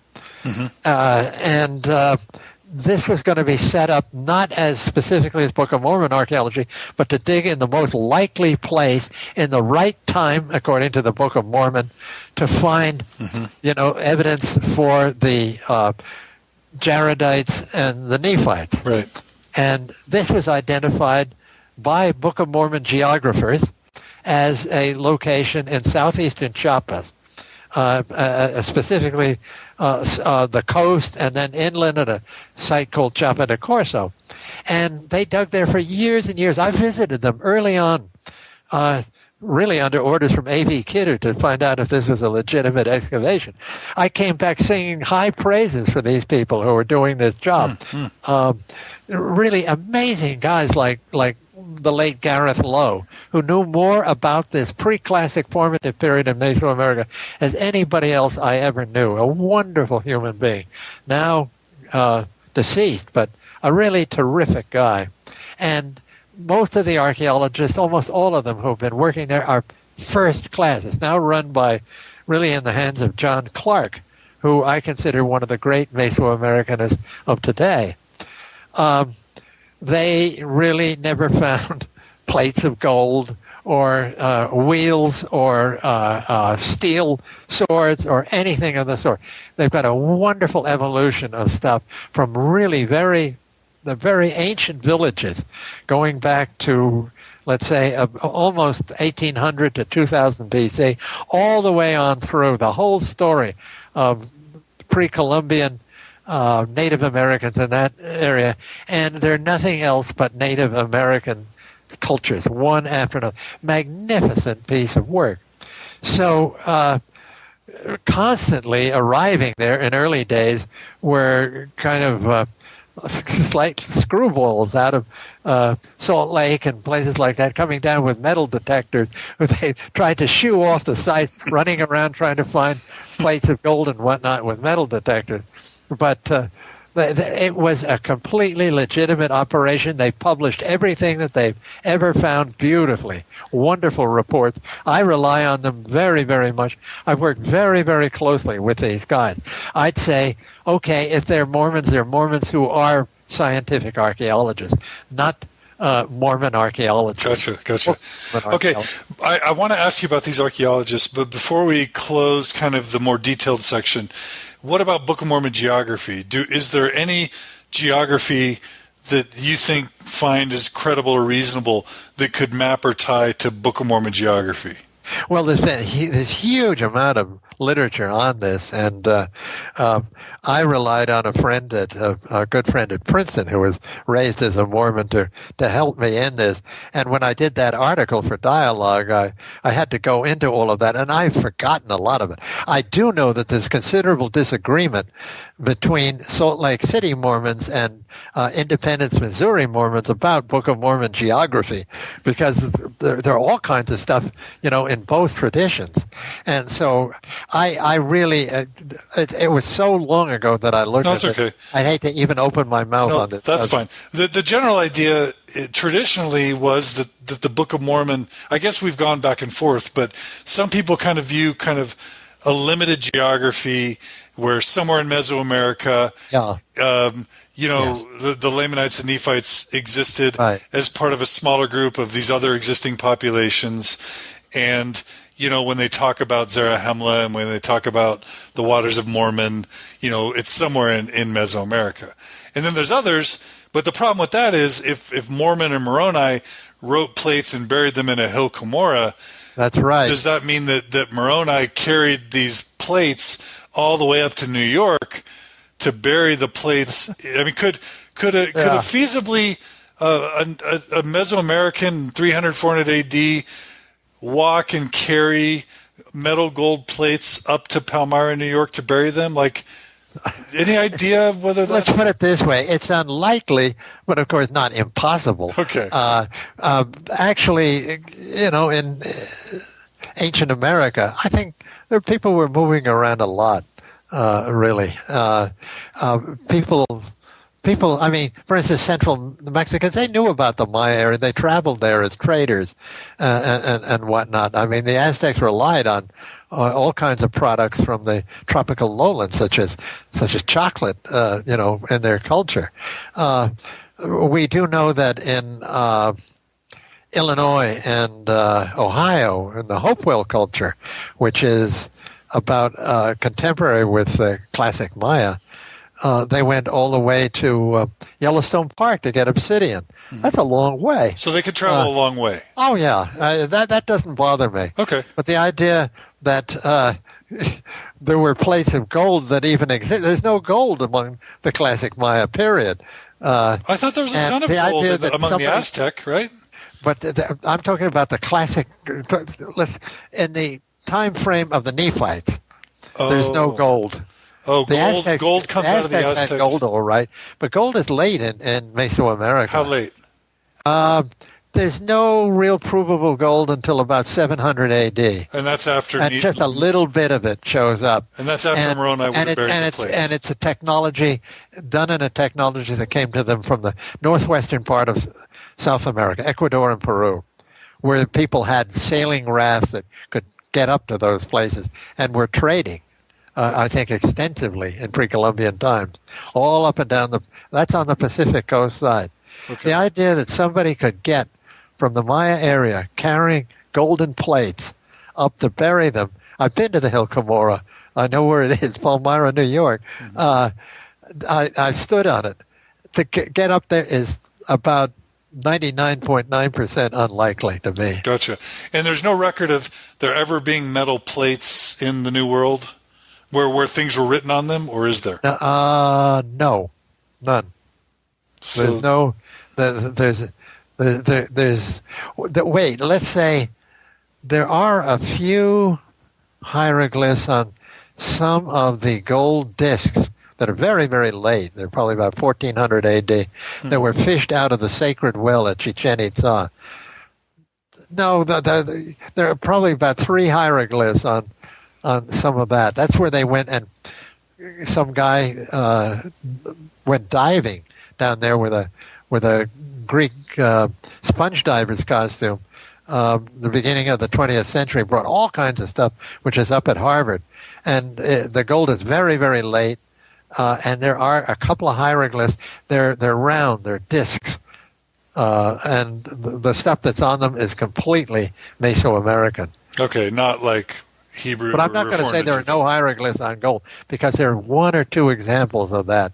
And they're kind of they're really badly done hieroglyphs. They're very late. But never like plates in a ring binder that nothing. Make up a book. Period. Nothing, period. Let's switch really quickly to your experience with Mormon archaeologists. Yeah. And I'm curious to know if you've ever pulled these guys aside and asked, man, do you believe this stuff? And how they reconcile it. I'm curious to know if you've ever seen a believing archaeologist believing Mormonologist lose his faith, or if you've seen nuanced views of the Book of Mormon.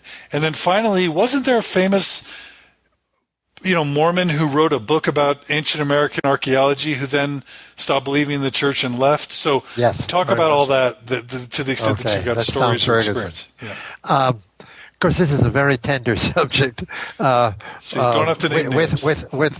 With archaeologists who are Mormons, a very tender subject. Right. I had many, many discussions over the years with Gareth Lowe, who was a really good friend. I still respect him enormously. One of the great people of New World archaeology. He started out, when I first met him, that time when Doc Kidder told me to go over and look at those excavations in Chiapas. I was working on the Pacific coast of Guatemala on really early stuff, finding stuff that was quite amazing on the earliest villages. And I went over not only because of Doc Kidder telling me to be my spy in the New World Archaeology Foundation, but also because I wanted to see what they've been getting, because they were right next door to where I was. Right. And so I got to know Gareth then, and we remained close friends all through his life.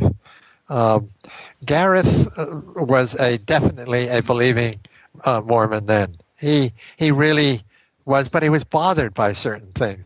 There's no question about it. And he was seriously embarrassed by these amateur enthusiasts who come trundling down to his site with metal detectors in their hand, trying to shoo them out. I mean, he wanted to do serious archaeology, but he was an anti-evolutionist.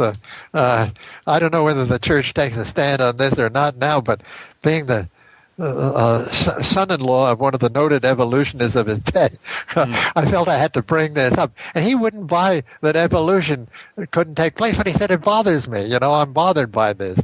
Because he was a good thinker and whatnot. Year by year by year by year, I think he lost his faith.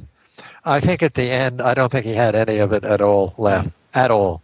And, he would talk ironically of some of those old Book of Mormon archaeologists like M. Wells Chakeman at BYU and people like that who really were, as they say, iron rods. But he didn't take them seriously at all, and he was a total skeptic and on everything, and really, I'd say a scientist at the end. I think he'd lost all his faith. I don't care what anybody says. I knew him as well as anybody, and I think he'd lost his faith. I know others who had worked for the foundation who also no longer believed in it. They accepted the church as a social, cultural thing, completely, very much so. Right. How could they do otherwise when you're living in Utah and Provo or anywhere else? It's a complete way of life to give up. When I became, let's say, a Jack Episcopalian, I didn't have to give up my way of life, I mean, at all. Right. Not one bit. You didn't your wife didn't divorce you, and your parents didn't. That's exactly right. Estrange you, and everyone judged you as being evil and wicked. Episcopalians, Anglicans in general, are very tolerant of all this kind of stuff. They say, "Well, you might come back someday," but no, you may be right. Who knows? They're quite open to this kind of thing, but not, of course, as we know, for Mormons, and so it became a real problem, and. I know let's just mention, I won't mention their names, a couple of really, truly outstanding Mormon archaeologists, that is, archaeologists who are Mormons. One of them doesn't like to talk about it at all. I don't think either of them want to talk about it, to me at any rate, as a goy, as a Gentile, that they want to do it. They're both extremely good archaeologists and go to meetings and talk our language and never bring this stuff up, never mention Zarahemla or any of this kind of stuff, Moroni. There's not one word of it. But I think when they're back among the true believers, it's another story. And I just think it may be because they can't afford to openly break intellectually with their own culture and their own people and their own families and their own wives. I don't know what. I mean, it's an extremely touchy subject. I've known devout Marxist archaeologists very well, who I have a lot of respect for and whatnot. But it's another thing they can't seem to break with it. It's a given mindset. I've been a rebel, I think, all my life in what I do, and I just can't. I couldn't accept this kind of thing. But if you have done so, and it's a cradle to grave kind of thing, like Mormonism and Marxism both are, then it's a tough call. So now let's get to the one guy that you mentioned who was a believer all his life and openly broke. And this is Thomas Stewart Ferguson, already talked about as this Orinda, California lawyer and ex-FBI man who was one of the founders of the New World Archaeological Foundation. He brought out a book early on, once the foundation had been going and digging and whatnot, called One Fold, One Shepherd. And I was asked to review it. Can you imagine that? By American Antiquity, which is a kind of house journal of American archaeologists. And, he's such a nice guy. I wanted to be nice to it. I didn't want to hurt his feelings at all. But I had to point out the total illogic of the whole thing. And, that it's built on totally on a foundation of sand, in general and in details that just don't add up to anything. But you're dealing with a native New World culture that is mainly 99.9% autochthonous. That is, it rose up by itself. These people, these Mayas and these Aztecs and all these people did this stuff under their own steam.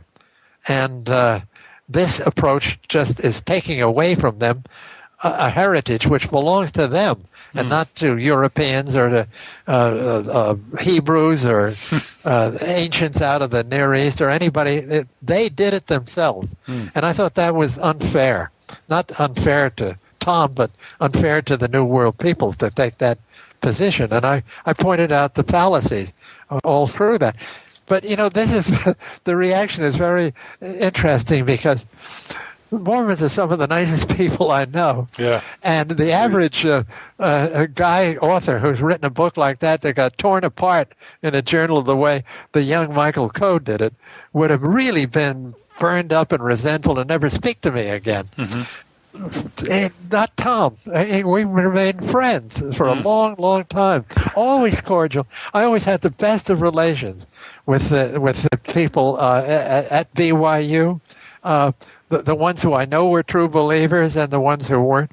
And I think I've kept this up. I mean, I'm still invited to BYU, a wonderful department of anthropology, which includes archaeology now. So why would you want to talk about all this stuff and risk, hurting some feelings? Well, they're very frank about this, and their feelings haven't.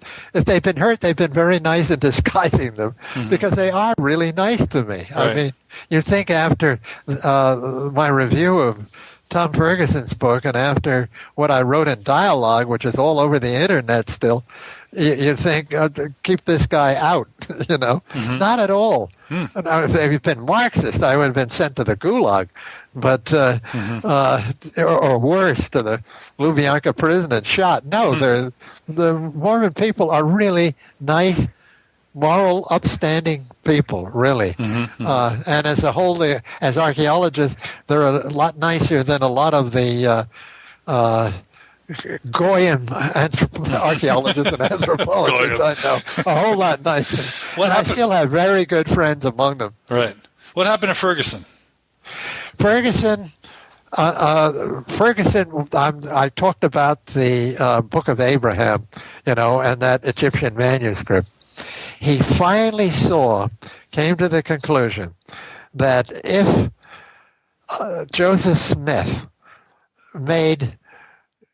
basically made up all this kind of stuff out of whole cloth, out of the top of his head, that this was the Book of Abraham, that he had the ability to translate this stuff, when, actually the first steps were being taken by Old World scholars like Champollion to crack the Egyptian script. This is after the discovery of the Rosetta Stone.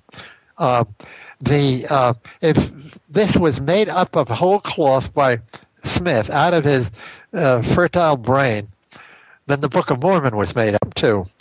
That there's no truth in it whatsoever. And it was just like his skin sloughed off, his heart dropped out of his body. He just lost his faith completely. But he didn't want to give up his membership of the church because it brought him so much satisfaction. He's involved, his family, he's got a big family and kids and all the rest of it. And he simply felt guilty about doing this, but nevertheless he couldn't intellectually, his brain just couldn't handle this idea that there was any truth whatsoever in either the Book of Abraham or the Book of Mormon.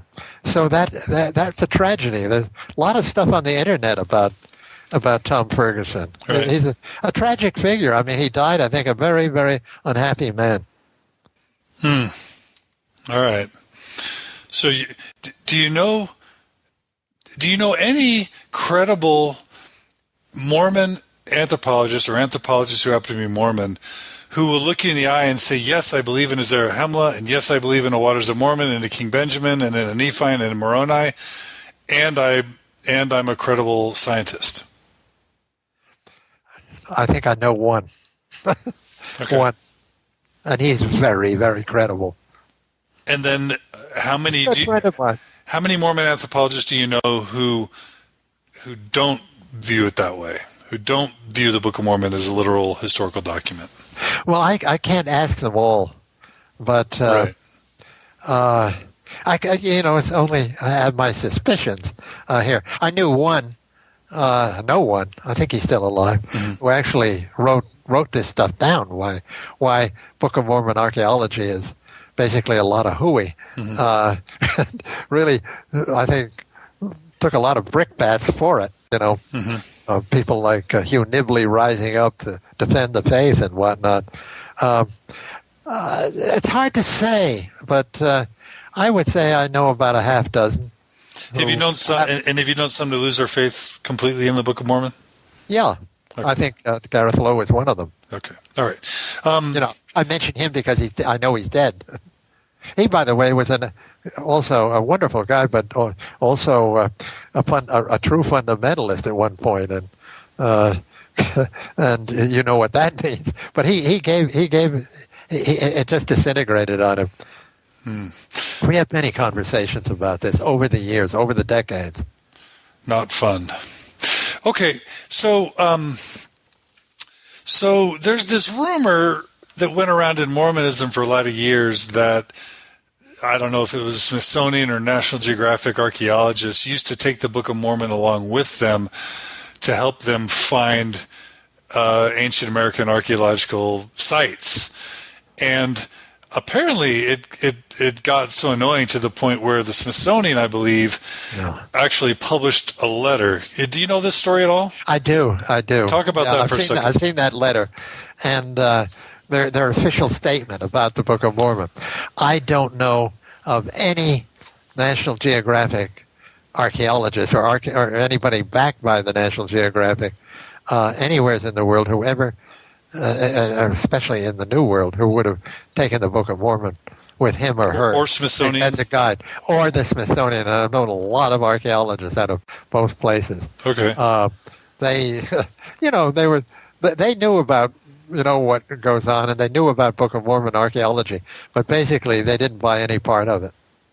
And okay, and are you aware of like FARMS, the Foundation for Ancient Research? And Yes, I am.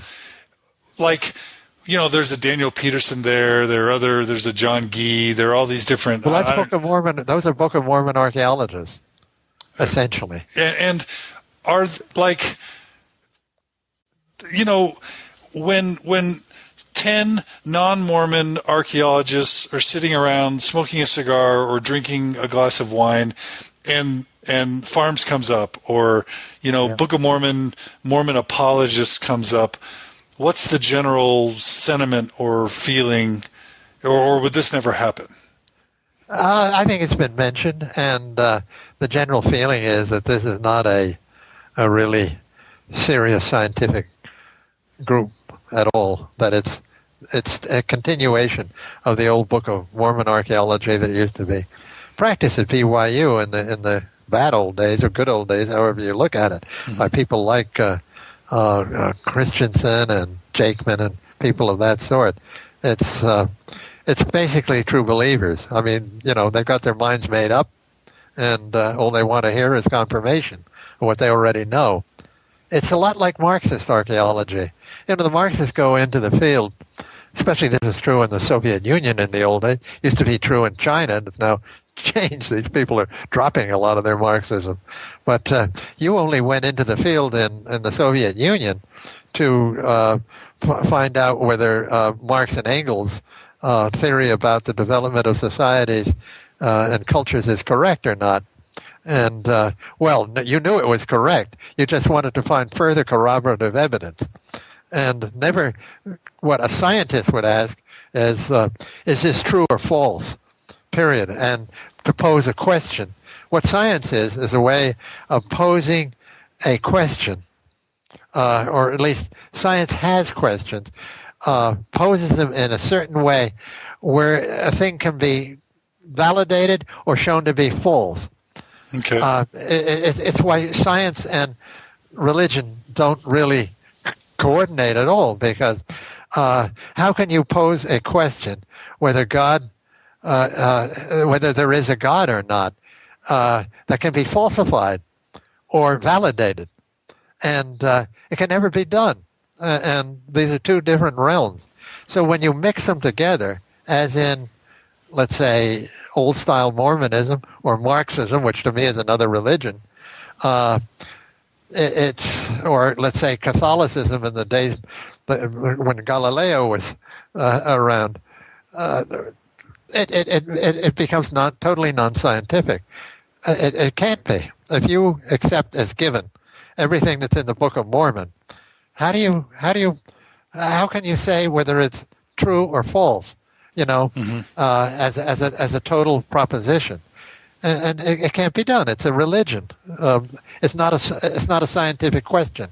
So therefore, to try to come up with a hard data without asking this question, can it be falsified as well as corroborated? You can't do it the way FARMS is approaching it.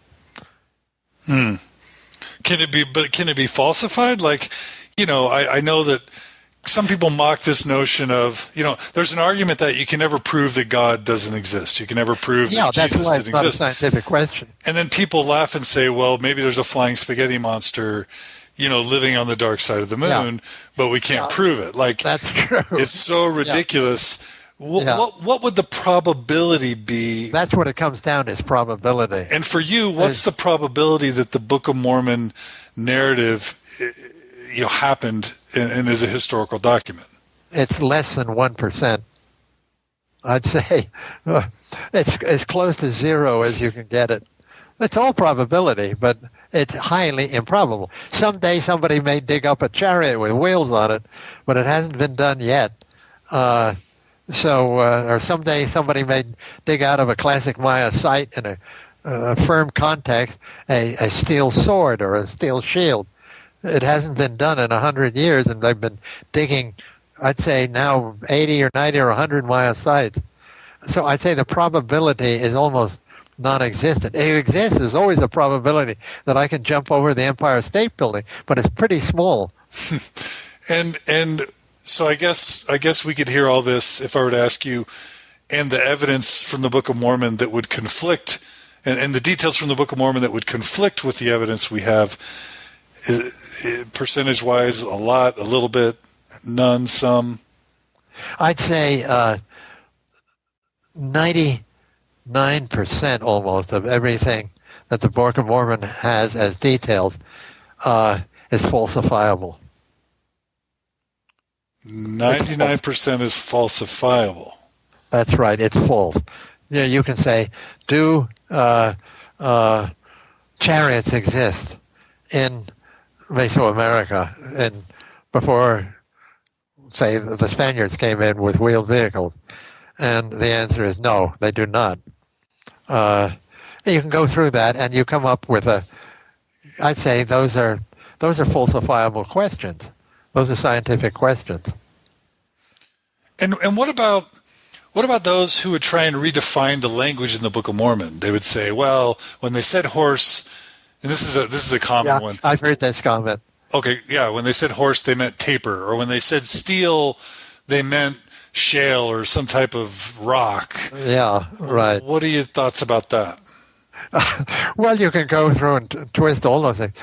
I'll tell you, the person who's done most of this work is John Sorensen. Oh, he's a wonderful guy, and I respect a lot of the stuff that he's done, but I think he's barking up the wrong tree.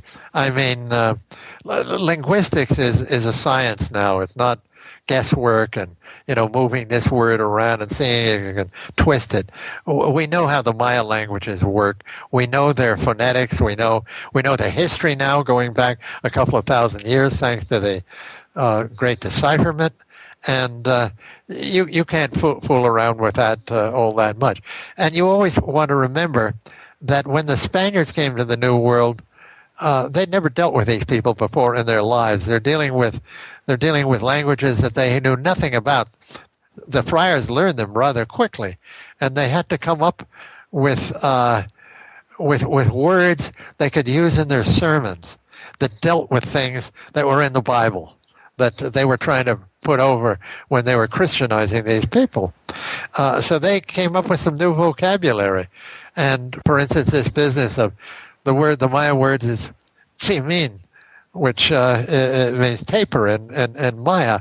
And if they ever, for instance, they took that word and started to apply this to cattle.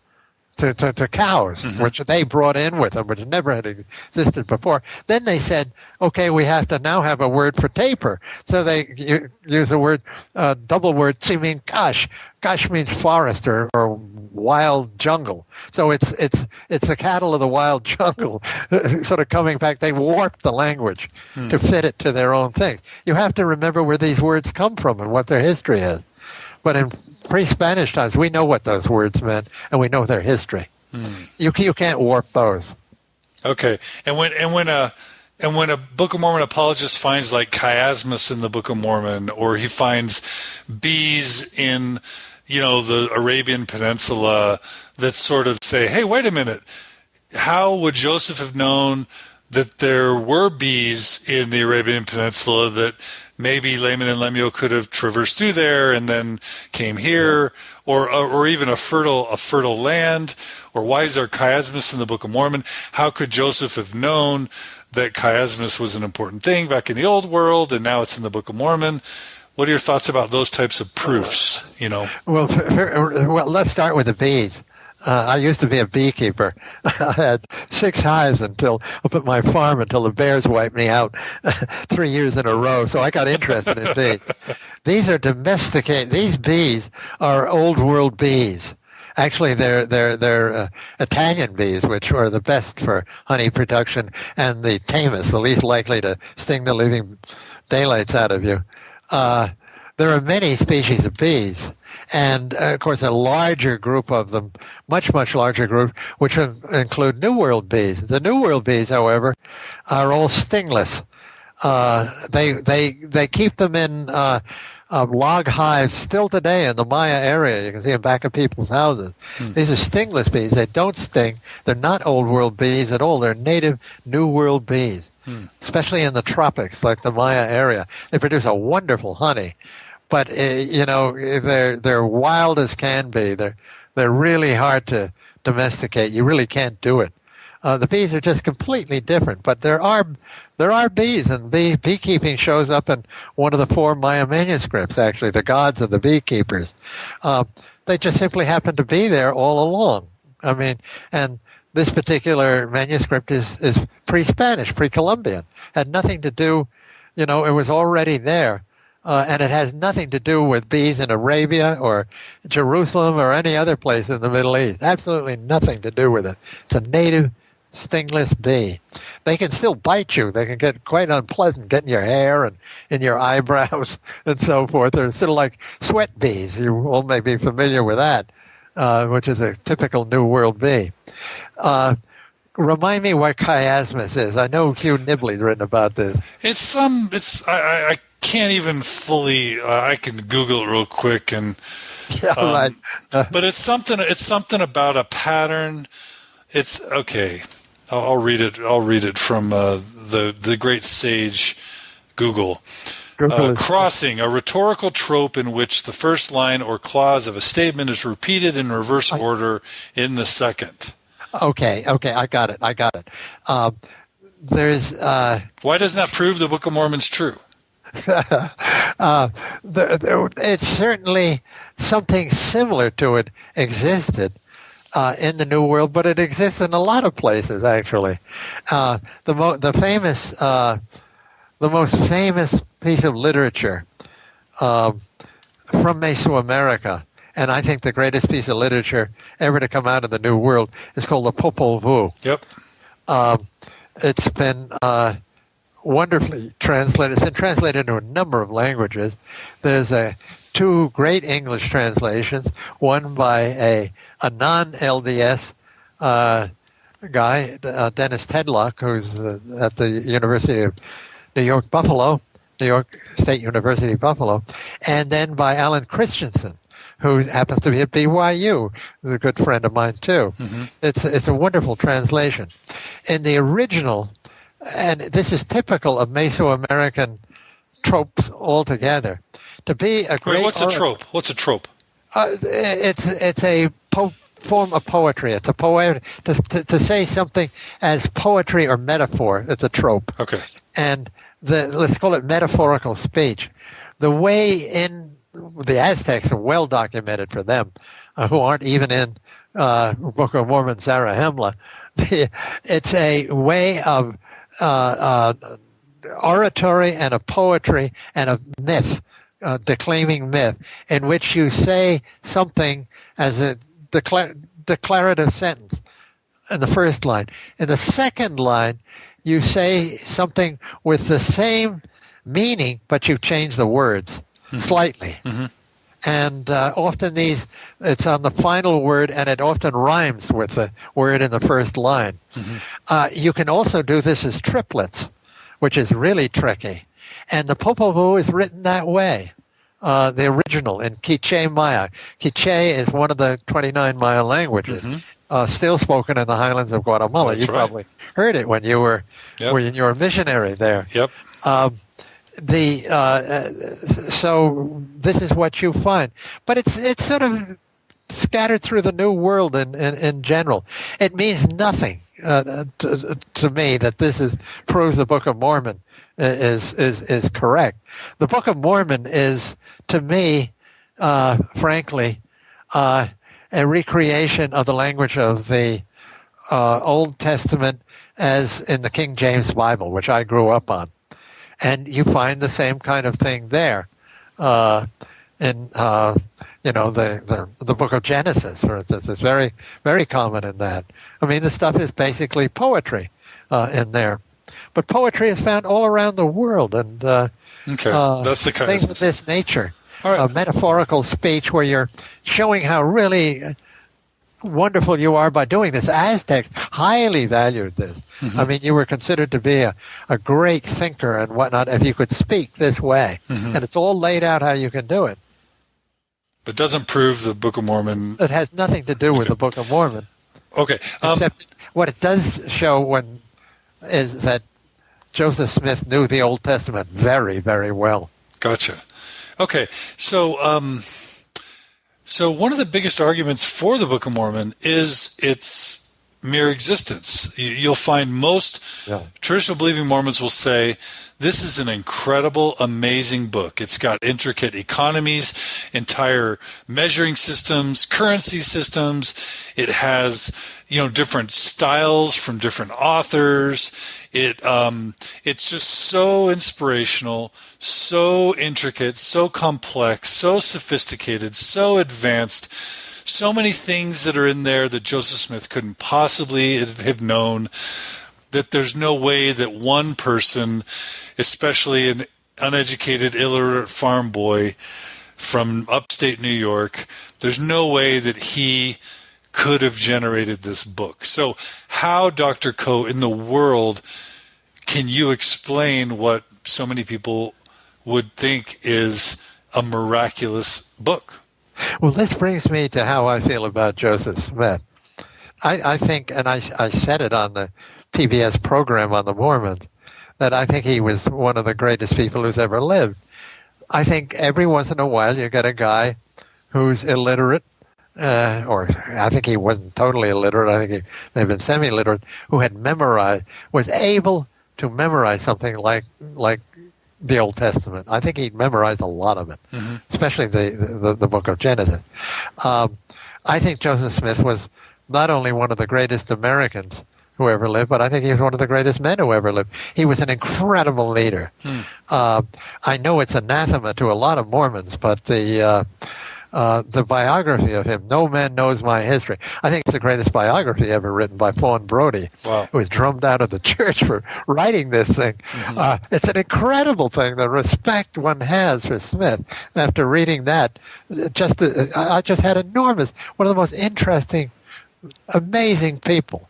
I think that the guy, if you look at how he started and whatnot, as a very bright kid, interested in old things and treasure hunting and, sort of Tom Sawyer-like guy, first in Vermont, then in upstate New York, that this guy had an incredible brain. I really do think so. If you really knew the Old Testament, all those things you mentioned that, Book of Mormon apologists come up with, they're all in the Old Testament, every single one of them. And all you have to do is change things around a bit with a fairly lively imagination, and stick to the language of that which was really the beautiful English of the King James Bible, the best English ever written, I think. You can do it, and it takes an incredibly amazing guy to do this. The question is, did he fake the whole thing? Now, I think I think in the interview that I did for PBS, I said, as an anthropologist, I look at him as a shaman or shaman. You look at some of these amazing people who've been studied, let's say in Africa or among the Inuit, the Eskimos and so forth, or anywhere in North South America. I think a lot of these people start off as kind of magicians, where it's hocus pocus. They're gonna fool somebody and do something to really put themselves on the map. But then they start picking up followers. And they wonder, now, why does this person believe this? And then you start asking yourself, well, maybe it's true what I found. And then after a while, you get enough followers, as he did. I mean, he was a born leader of men. They begin to believe that this really happened. I don't think he was a faker at the end at all, like a lot of anti-Mormon people. I think he truly believed that he had received this, on the hill Cumorah, as divine intervention. And I just say, if you were dealing with any old farmer, New England farm boy, and which is what he started out with, they wouldn't know anything, nothing. I mean, this guy had an inquiring mind. I think was brilliant. I think he was a genius. And I ascribe it to that. I'm not denigrating it. I don't believe in it. I think originally he made the whole thing up, that from beginning to end. But it wasn't any old person who did it. And I think at the end, he truly believed it. He was willing to sacrifice his life for it, which is the ultimate test. And have you thought about, there's a really good book by a man named Grant Palmer called An Insider's View of Mormon Origins, where he tries to explain where he thinks the Book of Mormon came from. And there's also a book called Losing a Lost Tribe by Simon Southerton, who also tries to discuss kind of what the environment was during the day that Joseph Smith would have come up with the Book of Mormon. And, we know, for example, that there were several books that talked about the Native Americans. A lot of people were saying, where did these people come from? If there was a flood and the Tower of Babel, like, how did they get here to America? And so there would be theories about Israelites somehow arriving in America. Can you talk about that, or should I talk more about it? Or well, this goes back to the early Spanish friars. They had no idea where these people came from also, and they had to deal with it very fast without, no fooling. Originally they thought, well, maybe it's these were Israelites. That was one of the theories that came up. Finally, one of them, Father Acosta, said, from everything he's read about Asians and Northeast Asia and so forth, he thinks they came over there must have been some kind of a land bridge between East Asia and there. And that, of course, that's Acosta's theory. And of course, it finally won out and eventually became the scientific theory. In fact, scientific fact. It's when during this time that Joseph Smith was in upstate New York. Can you still hear me? Yep, I'm here. Okay. When he was, in upstate New York there. Upstate New York was, of course, what's called by historians the burnt-over district. It was a time when all of these new religions were coming up. One of the most well-known ones were the Millerites, who prophesied the end of the world on a certain date that it never happened, and they were transformed into the Seventh-day Adventists of today. But there are a lot of others. The Shakers were very active communities at this point. I think a lot of Mormon theology, I know Mormon friends won't believe this, came from the Shakers. The idea of a male and a female god, a god goddess, a Mr. God and Mrs. God, which is very much part of Mormon theology and ingrained in Shaker theology. The Shakers are gone because they believed in celibacy, which is not a good way to keep a religion going. There's one Shaker, working Shaker, left in southern Maine now at Seventh Day Lake, whereas how many Mormons are there? 10, 15 million Mormons, which tells you something. Right. But I just think that this was the milieu in which this happened. It was part of the culture for trying to find, people wouldn't accept that the Indians they knew, I mean, Joseph Smith must have known some of the Iroquoian peoples in upstate New York, the Seneca, the Oneida, the Iroquois, the rest of them, and not accepted that they could have had anything to do with the mounds that you can see, not so much in upstate New York, but in the Middle West and whatnot. At the same time this was going on, all of these people were coming up with new religions and new theories about the American Indians and having to fit them into these new religions. There were actual scientists at work too. And our first surveys of the great mound sites of the Middle West were taking place at that time. And the conclusion that these people came to, they were, U.S. government archaeologists, was absolutely correct in retrospect, that this was all the work of the ancestors of the Indians that you see there today. Mm-hmm. The Hopewell Mounds, the great Mississippian ones like Cahokia, which is one of the largest pyramids in the world, etc. That these were Indian civilizations, Native American ones, and not from white people coming over. But a lot of whites couldn't accept that. They just could not accept the idea that Indians somehow or another were inferior, and because of their dark skins and their so-called primitive ways. And of course, they were the enemy to a lot of people on the frontier. So you had to denigrate them. I mean, it's the way a lot of Americans feel about Muslims. You can't say anything nice about Muslims, because you're fighting them. And it's unfair to a lot of the Muslims who don't want to be involved in this thing. The same way today then with the American Indians. They were the enemy to probably most white Americans, and were treated as such. Okay.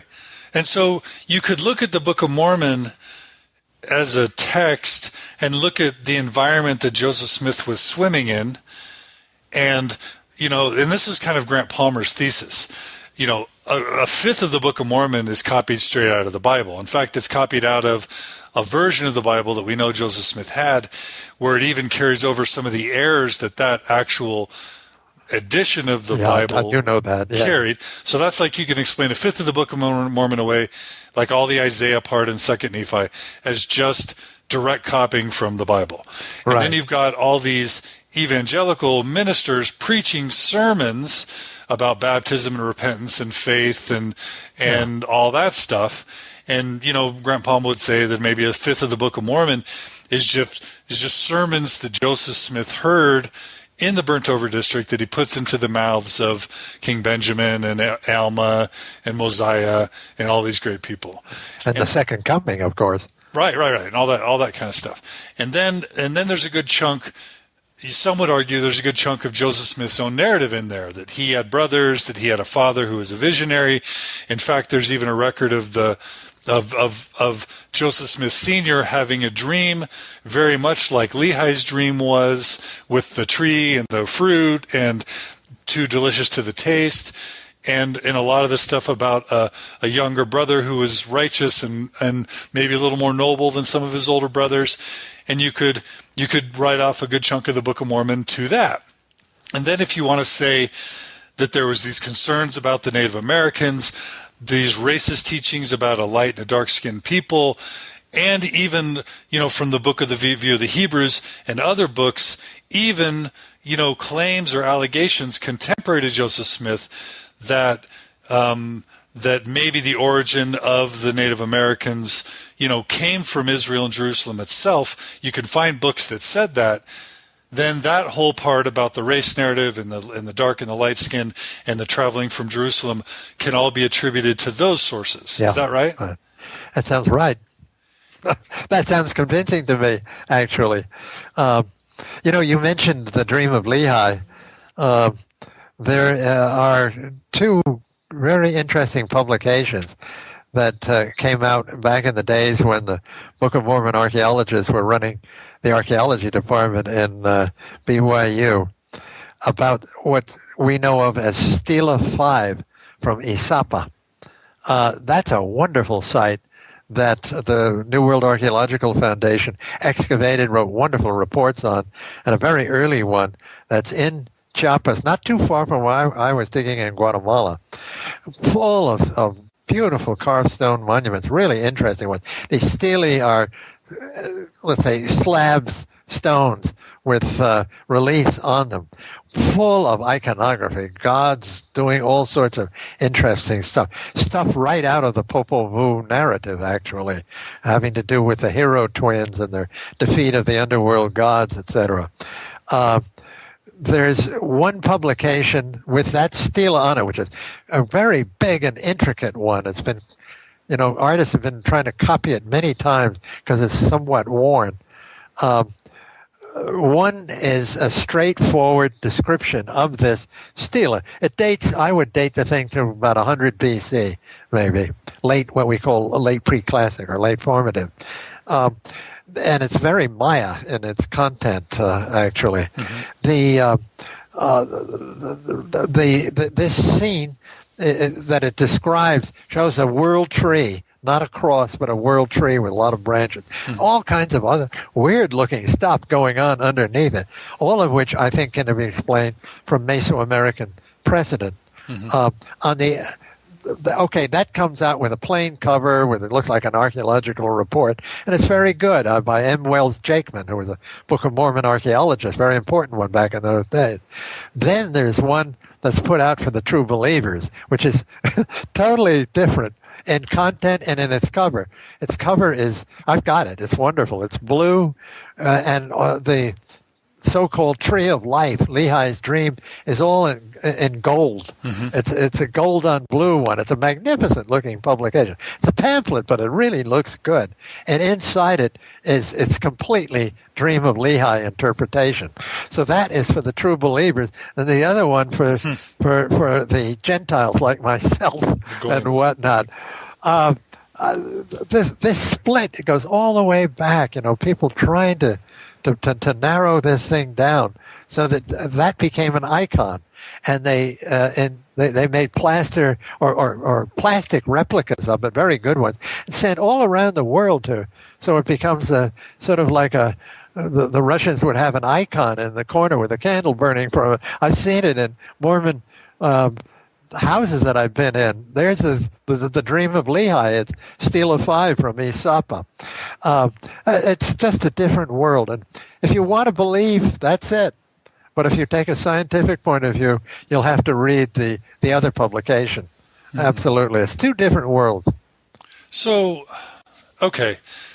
So I guess those who've made it through this podcast so far would kind of view this as a stinging denunciation or critique or, evisceration of the Book of Mormon. You mean from my point of view? And just the narrative of this podcast, right? I mean, I would never eviscerate somebody's holy book. I mean, the Quran, you can look on the Quran, you can do that kind of job on the Quran. But I don't think it's a good idea. Really, because how's that not an what enormous we're doing? amount of people believe in this thing, and I'm not going to take their beliefs away from them. Just don't make me believe it. Well, how is that not what we're... I mean, okay, I'm not saying should you have done this podcast, but I mean, I think the effect to those who listen, who are trying to square these things, the data and the perspective that you offer will have that effect for some, right? Well, you know what Jesus said famously when asked, Rabbi, should we pay taxes to Caesar? And he said, render unto Caesar what is Caesar's, and render unto God what is God's. And to me, this means that there's two paths here. One is science and the other is religion. And they don't mix up very well in most cases, and particularly not in the case of the Book of Mormon. If people feel that this makes their lives better, as it obviously does for several million people, I'm not going to take that away from them, but don't tell me that this is science, because it's not. And let's say there's someone who says, well, Dr. Coe, I believed, the Book of Mormon isn't just some peripheral part of Mormon doctrine and theology. The church calls the Book of Mormon the keystone of its religion. Joseph Smith claimed that the Book of Mormon is the most correct book on the face of the earth. If the Book of Mormon is a laughingstock to non-LDS anthropologists, and if the historical record and the scientific record, if 99% of it is contradicted by the scientific record versus what's in the Book of Mormon, this is devastating to me and to my faith and to my religion. And, do you have thoughts or feelings or perspective on that clash? I mean, you can kind of live in a partitioned world where you kind of reap the benefits of science and of intellectual inquiry, and at the same time compartmentalize and still believe. But at some point, for some, it becomes untenable. But then you don't want to throw off the traditions and the heritage of your forefathers. So now I'm asking you to step out of the realm of scientist and now into the step and into the place of a counselor, or a father, or a sage. But how would you help someone who's sort of reaching this point in their lives, facing this conflict? What would you say I started out with a little bit of biography. I mean, I'm not a believing Christian. That's certainly true. But I'm not going to give up my culture. I'm not going to give up what's in the Bible necessarily. Not going to give up the teachings of Jesus, because they were very good teachings. I just happen to not believe in the supernatural side of it, in the miracles, in the transubstantiation of the host, all these things that go along with Christianity. I simply can't accept them as a scientist, totally. But I think in the world of morals and ethics and things of that sort, texts like the Bible, particularly the Sermon on the Mount, which unfortunately doesn't seem to be followed by many political fundamentalist Christians these days. I think those are really important to go by. I mean, the golden rule. These are things given in these texts which have nothing to do with science. They have to do with living as a human being. I mean, I'm a father, I'm a grandfather, many times over. And in fact, people think I'm a Mormon because I have so many children and grandchildren. I want them brought up in the right way. But you don't necessarily have to accept supernatural explanations to do that. There's a lot of morality in these things. The Bible's full of things of this sort. I mean, the book of Job about, how do you cope with disaster and misfortune. But certainly the teachings of Christ can stand by themselves. Jefferson, one of our great founding fathers and presidents, actually constructed for himself out of the Gospels all of the things that Jesus actually said during his time on earth. And it as a core of, he wasn't a big believer either. I don't think he believed at all in the supernatural, but he tried to follow. Who didn't? Jefferson. Oh, okay, yeah, right. And I think other people in his generation were that way. A lot of the founding fathers, basically, at the most, they were deists who kind of believed in a general kind of nature worship. But you could be a very moral, ethical, decent person without having to go the God way and decide that there's some, pie in the sky and a supernatural up there. Most scientists that I know, and I think there have been polls taken of this, are either agnostics or atheists, and they live very moral, good lives. They're good people. Darwin was one of the finest people who ever lived, in spite of what these enemies against evolution say. He was a better Christian than almost all Christians I know, to his family, to his people, to his country, to his contemporaries and whatnot. I mean, he was an exemplar, and yet he didn't have any faith. He lost it. But he was a very moral, ethical person. If you can take this out of the Book of Mormon, don't give it up. Okay, so you're saying that you can embrace science and the historical record, and either look at religion as more of a social phenomenon, as a moral phenomenon, a spiritual phenomenon in your life, and just let go of the literality of it all and kind of become, absolutely, as you wrote in Dialogue, kind of a Liahona Mormon or a metaphorical, symbolic Mormon, a cultural Mormon, but not take the doctrines and the teachings literally. That's one option. That's right? Exactly the point. And you're right to it. Or you can stop believing, but still be a highly moral, ethical person. That's absolutely true. I think right. The majority of scientists in the world are that way. Believe it or not, they're not demons, crazed madmen doing what they want to do with the world. They're family men too. You're not debaucherous? Are you saying you're not debaucherous? No. You can give up all supernatural stuff and live a decent life as part of your own culture and society. Have you known? It's hard for Mormons though, because that's a cradle to grave thing. I mean, you're in a place where the majority of the people around you are Mormons, and you're part of a society. You've an educational system. Everything you do is surrounded with the church, and I think this was a dilemma faced by for Tom Ferguson. But I think the thing to do is to be philosophical about it and accept that this is a good way of life. But you don't have to accept the literal side of the Book of Mormon at all to do that. Some people are going to say, man, it's either true or false, and if it's false, I'm out of here. You know what I mean? Well, there's there's a lot of history behind this. After all, you have to remember that LDS was once at war with the United States. There's a lot of bad history here. Right.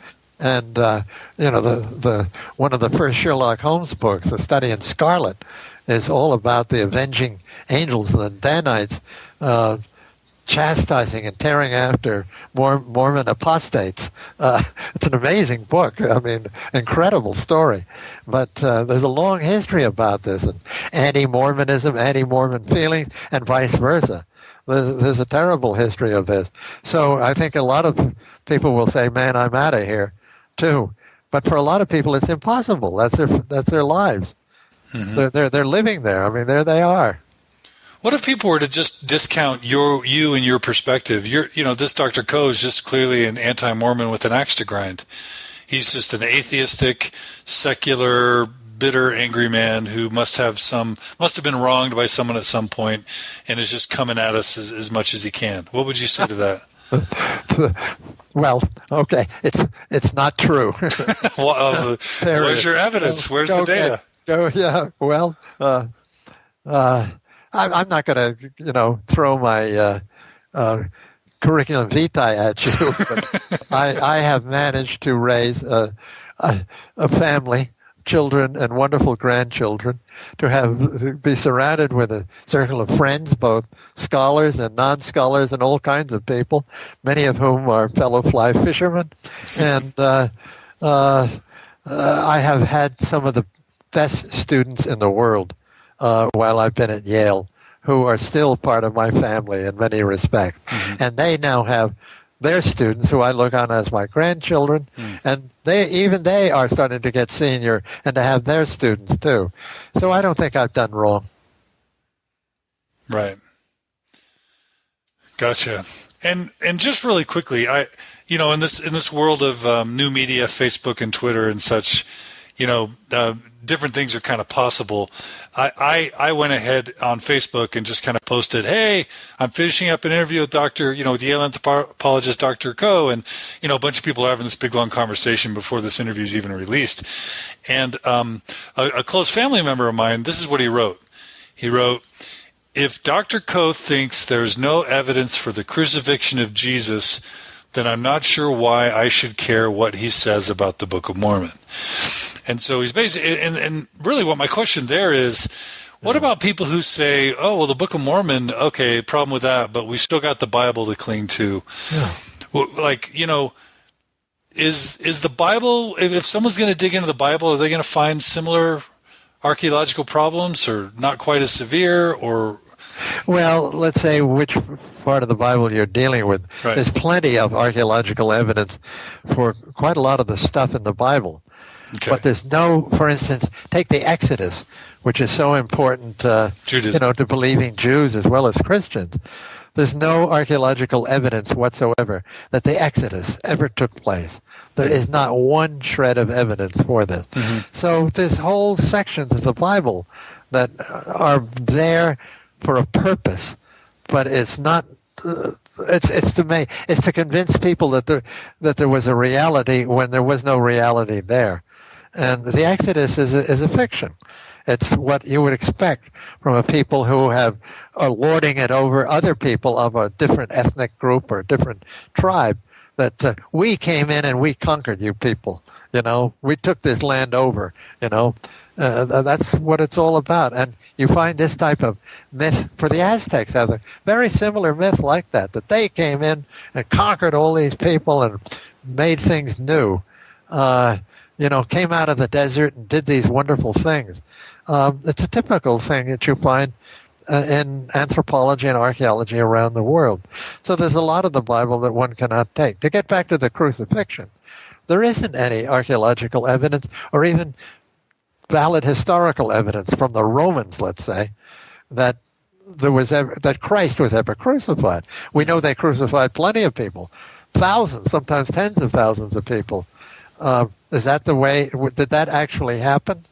Probably did. I mean, I'm not denying that, but there isn't any, scientific evidence for it. I think the Romans later on pretty much decided that Jesus lived, that there was such a person, because they had to deal with his followers. But as far as the miracles go, and the ascension to heaven, there isn't any evidence for that. That's in the realm of religion, of God, and keep it there. There's no archaeological, scientific evidence for this at all. That's all I'm trying to say. Gotcha. Okay. Well, this is a tough thing for believing Mormons to hear, but I think it's important if we're going to live in a world of reality, if we're going to benefit from all that science has provided us. I don't think we as Mormons can just conveniently dismiss what science and history and linguistics and anthropology and archaeology and genetics all tell us about the Book of Mormon. So I really appreciate you being willing to share with us your life's work and perspective, even though it's a really tough pill to swallow. It is. I mean, I don't have any feelings of vengeance or anything of that sort. Not at all. I'm dispassionate about it. As I say, I have a lot of very good friends who happen to be Mormons, so I'm certainly not out to get them by any means. I respect them, absolutely, and I respect what's been done by the church in many places. But as far as scientific truth of it, no, I can't swallow it. Gotcha. Well, let's end in the way Mormon Stories always ends. Well, first of all, thanking you so much. You're brilliant, and it seems like you've led a really good, meaningful, exemplary life in so many ways. And I'm inspired. Makes me wish I could start my life over a little bit in some ways. But you may not. I usually ask the people that I listen to kind of bear their testimony about the truths of Mormonism that they still embrace. And I'm not going to ask you to do that, but what I would ask you to do is to bear your testimony just about the things that are true for you in your life. And when a Mormon says bear their testimony, it just means give us, a few minutes of what's true and what's meaningful and what's lovely, that you've learned from your experiences in life. It's a tall order, but just tell us a little bit about your life's philosophy and what you find is beautiful and true as a way to maybe close this interview, if you don't mind.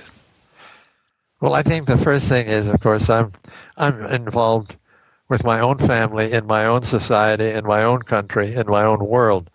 And I think science can help understand all of this. I really can. I think there's a scientific way to knowing all these things that is not necessarily the way of religion, although religion, looks for things that perhaps science doesn't. But it's been a meaningful life for me. I've had, to contemplate, to read about what's going on in astronomy, cosmology, about the beginnings of the world, about how the Earth and the Moon were formed, and the galaxies and all the rest of it. To me, this gives me a feeling of immense awe at everything. Not that I believe that there's a supernatural hand running everything. I get an immense kick out of reading about the evolution of people and of man.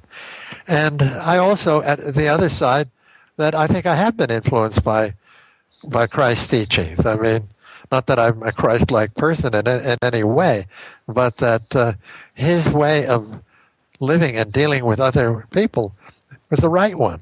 Absolutely. I mean, and tolerance is certainly one thing that I think I've learned from that.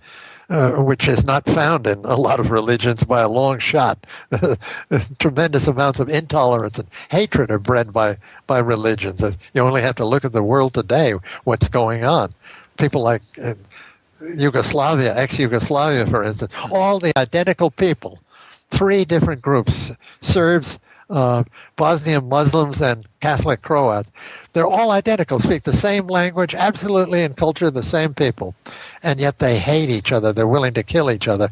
And why? Because they all differ in religion.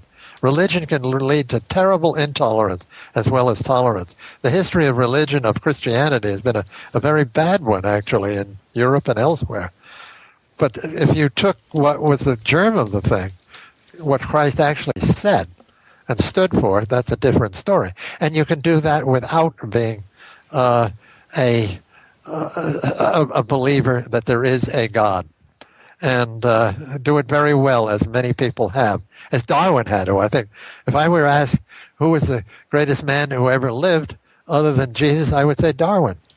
And I've had other scientists, very distinguished ones in this case, tell me the same thing. He was a wonderful person. And I think I'm to be loyal to one's family and good to them, and then to be loyal to one's society and country. Those are all important things, and I don't think you need to give them up just because you don't have a sacred text to hark back to all the time. I think that's all part of my life. Well, that's my philosophy, and, for what it is, and that's the way I am, and I'm too old to change it. Well, Dr. Michael Coe, I can't thank you enough for coming on the show. Is there any book or website or anything I can help you promote to thank you for what you've shared with us today? Anything you want to leave us with? Something to go to? Well, if you want, I actually wrote an autobiography, a memoir. Oh. And it's and it's called Final Report. Now that sounds grim. Okay, that's the last thing this guy's going to say, and then he's off. It's called Final Report, published by Thames and Hudson, New York. And it's called Final Report because archaeologists, after they finish, tearing a site apart and doing all this digging and whatnot, have to write a final report. And this is a final report on what I know as an archaeologist and as a human being. Oh, wow. Okay, we'll try to remember to put a link up to that when we post. For the self-advertising. All right, Dr. Coe, thank you so much. I can't thank you enough. Thank you, John, for inviting me. All right, take care.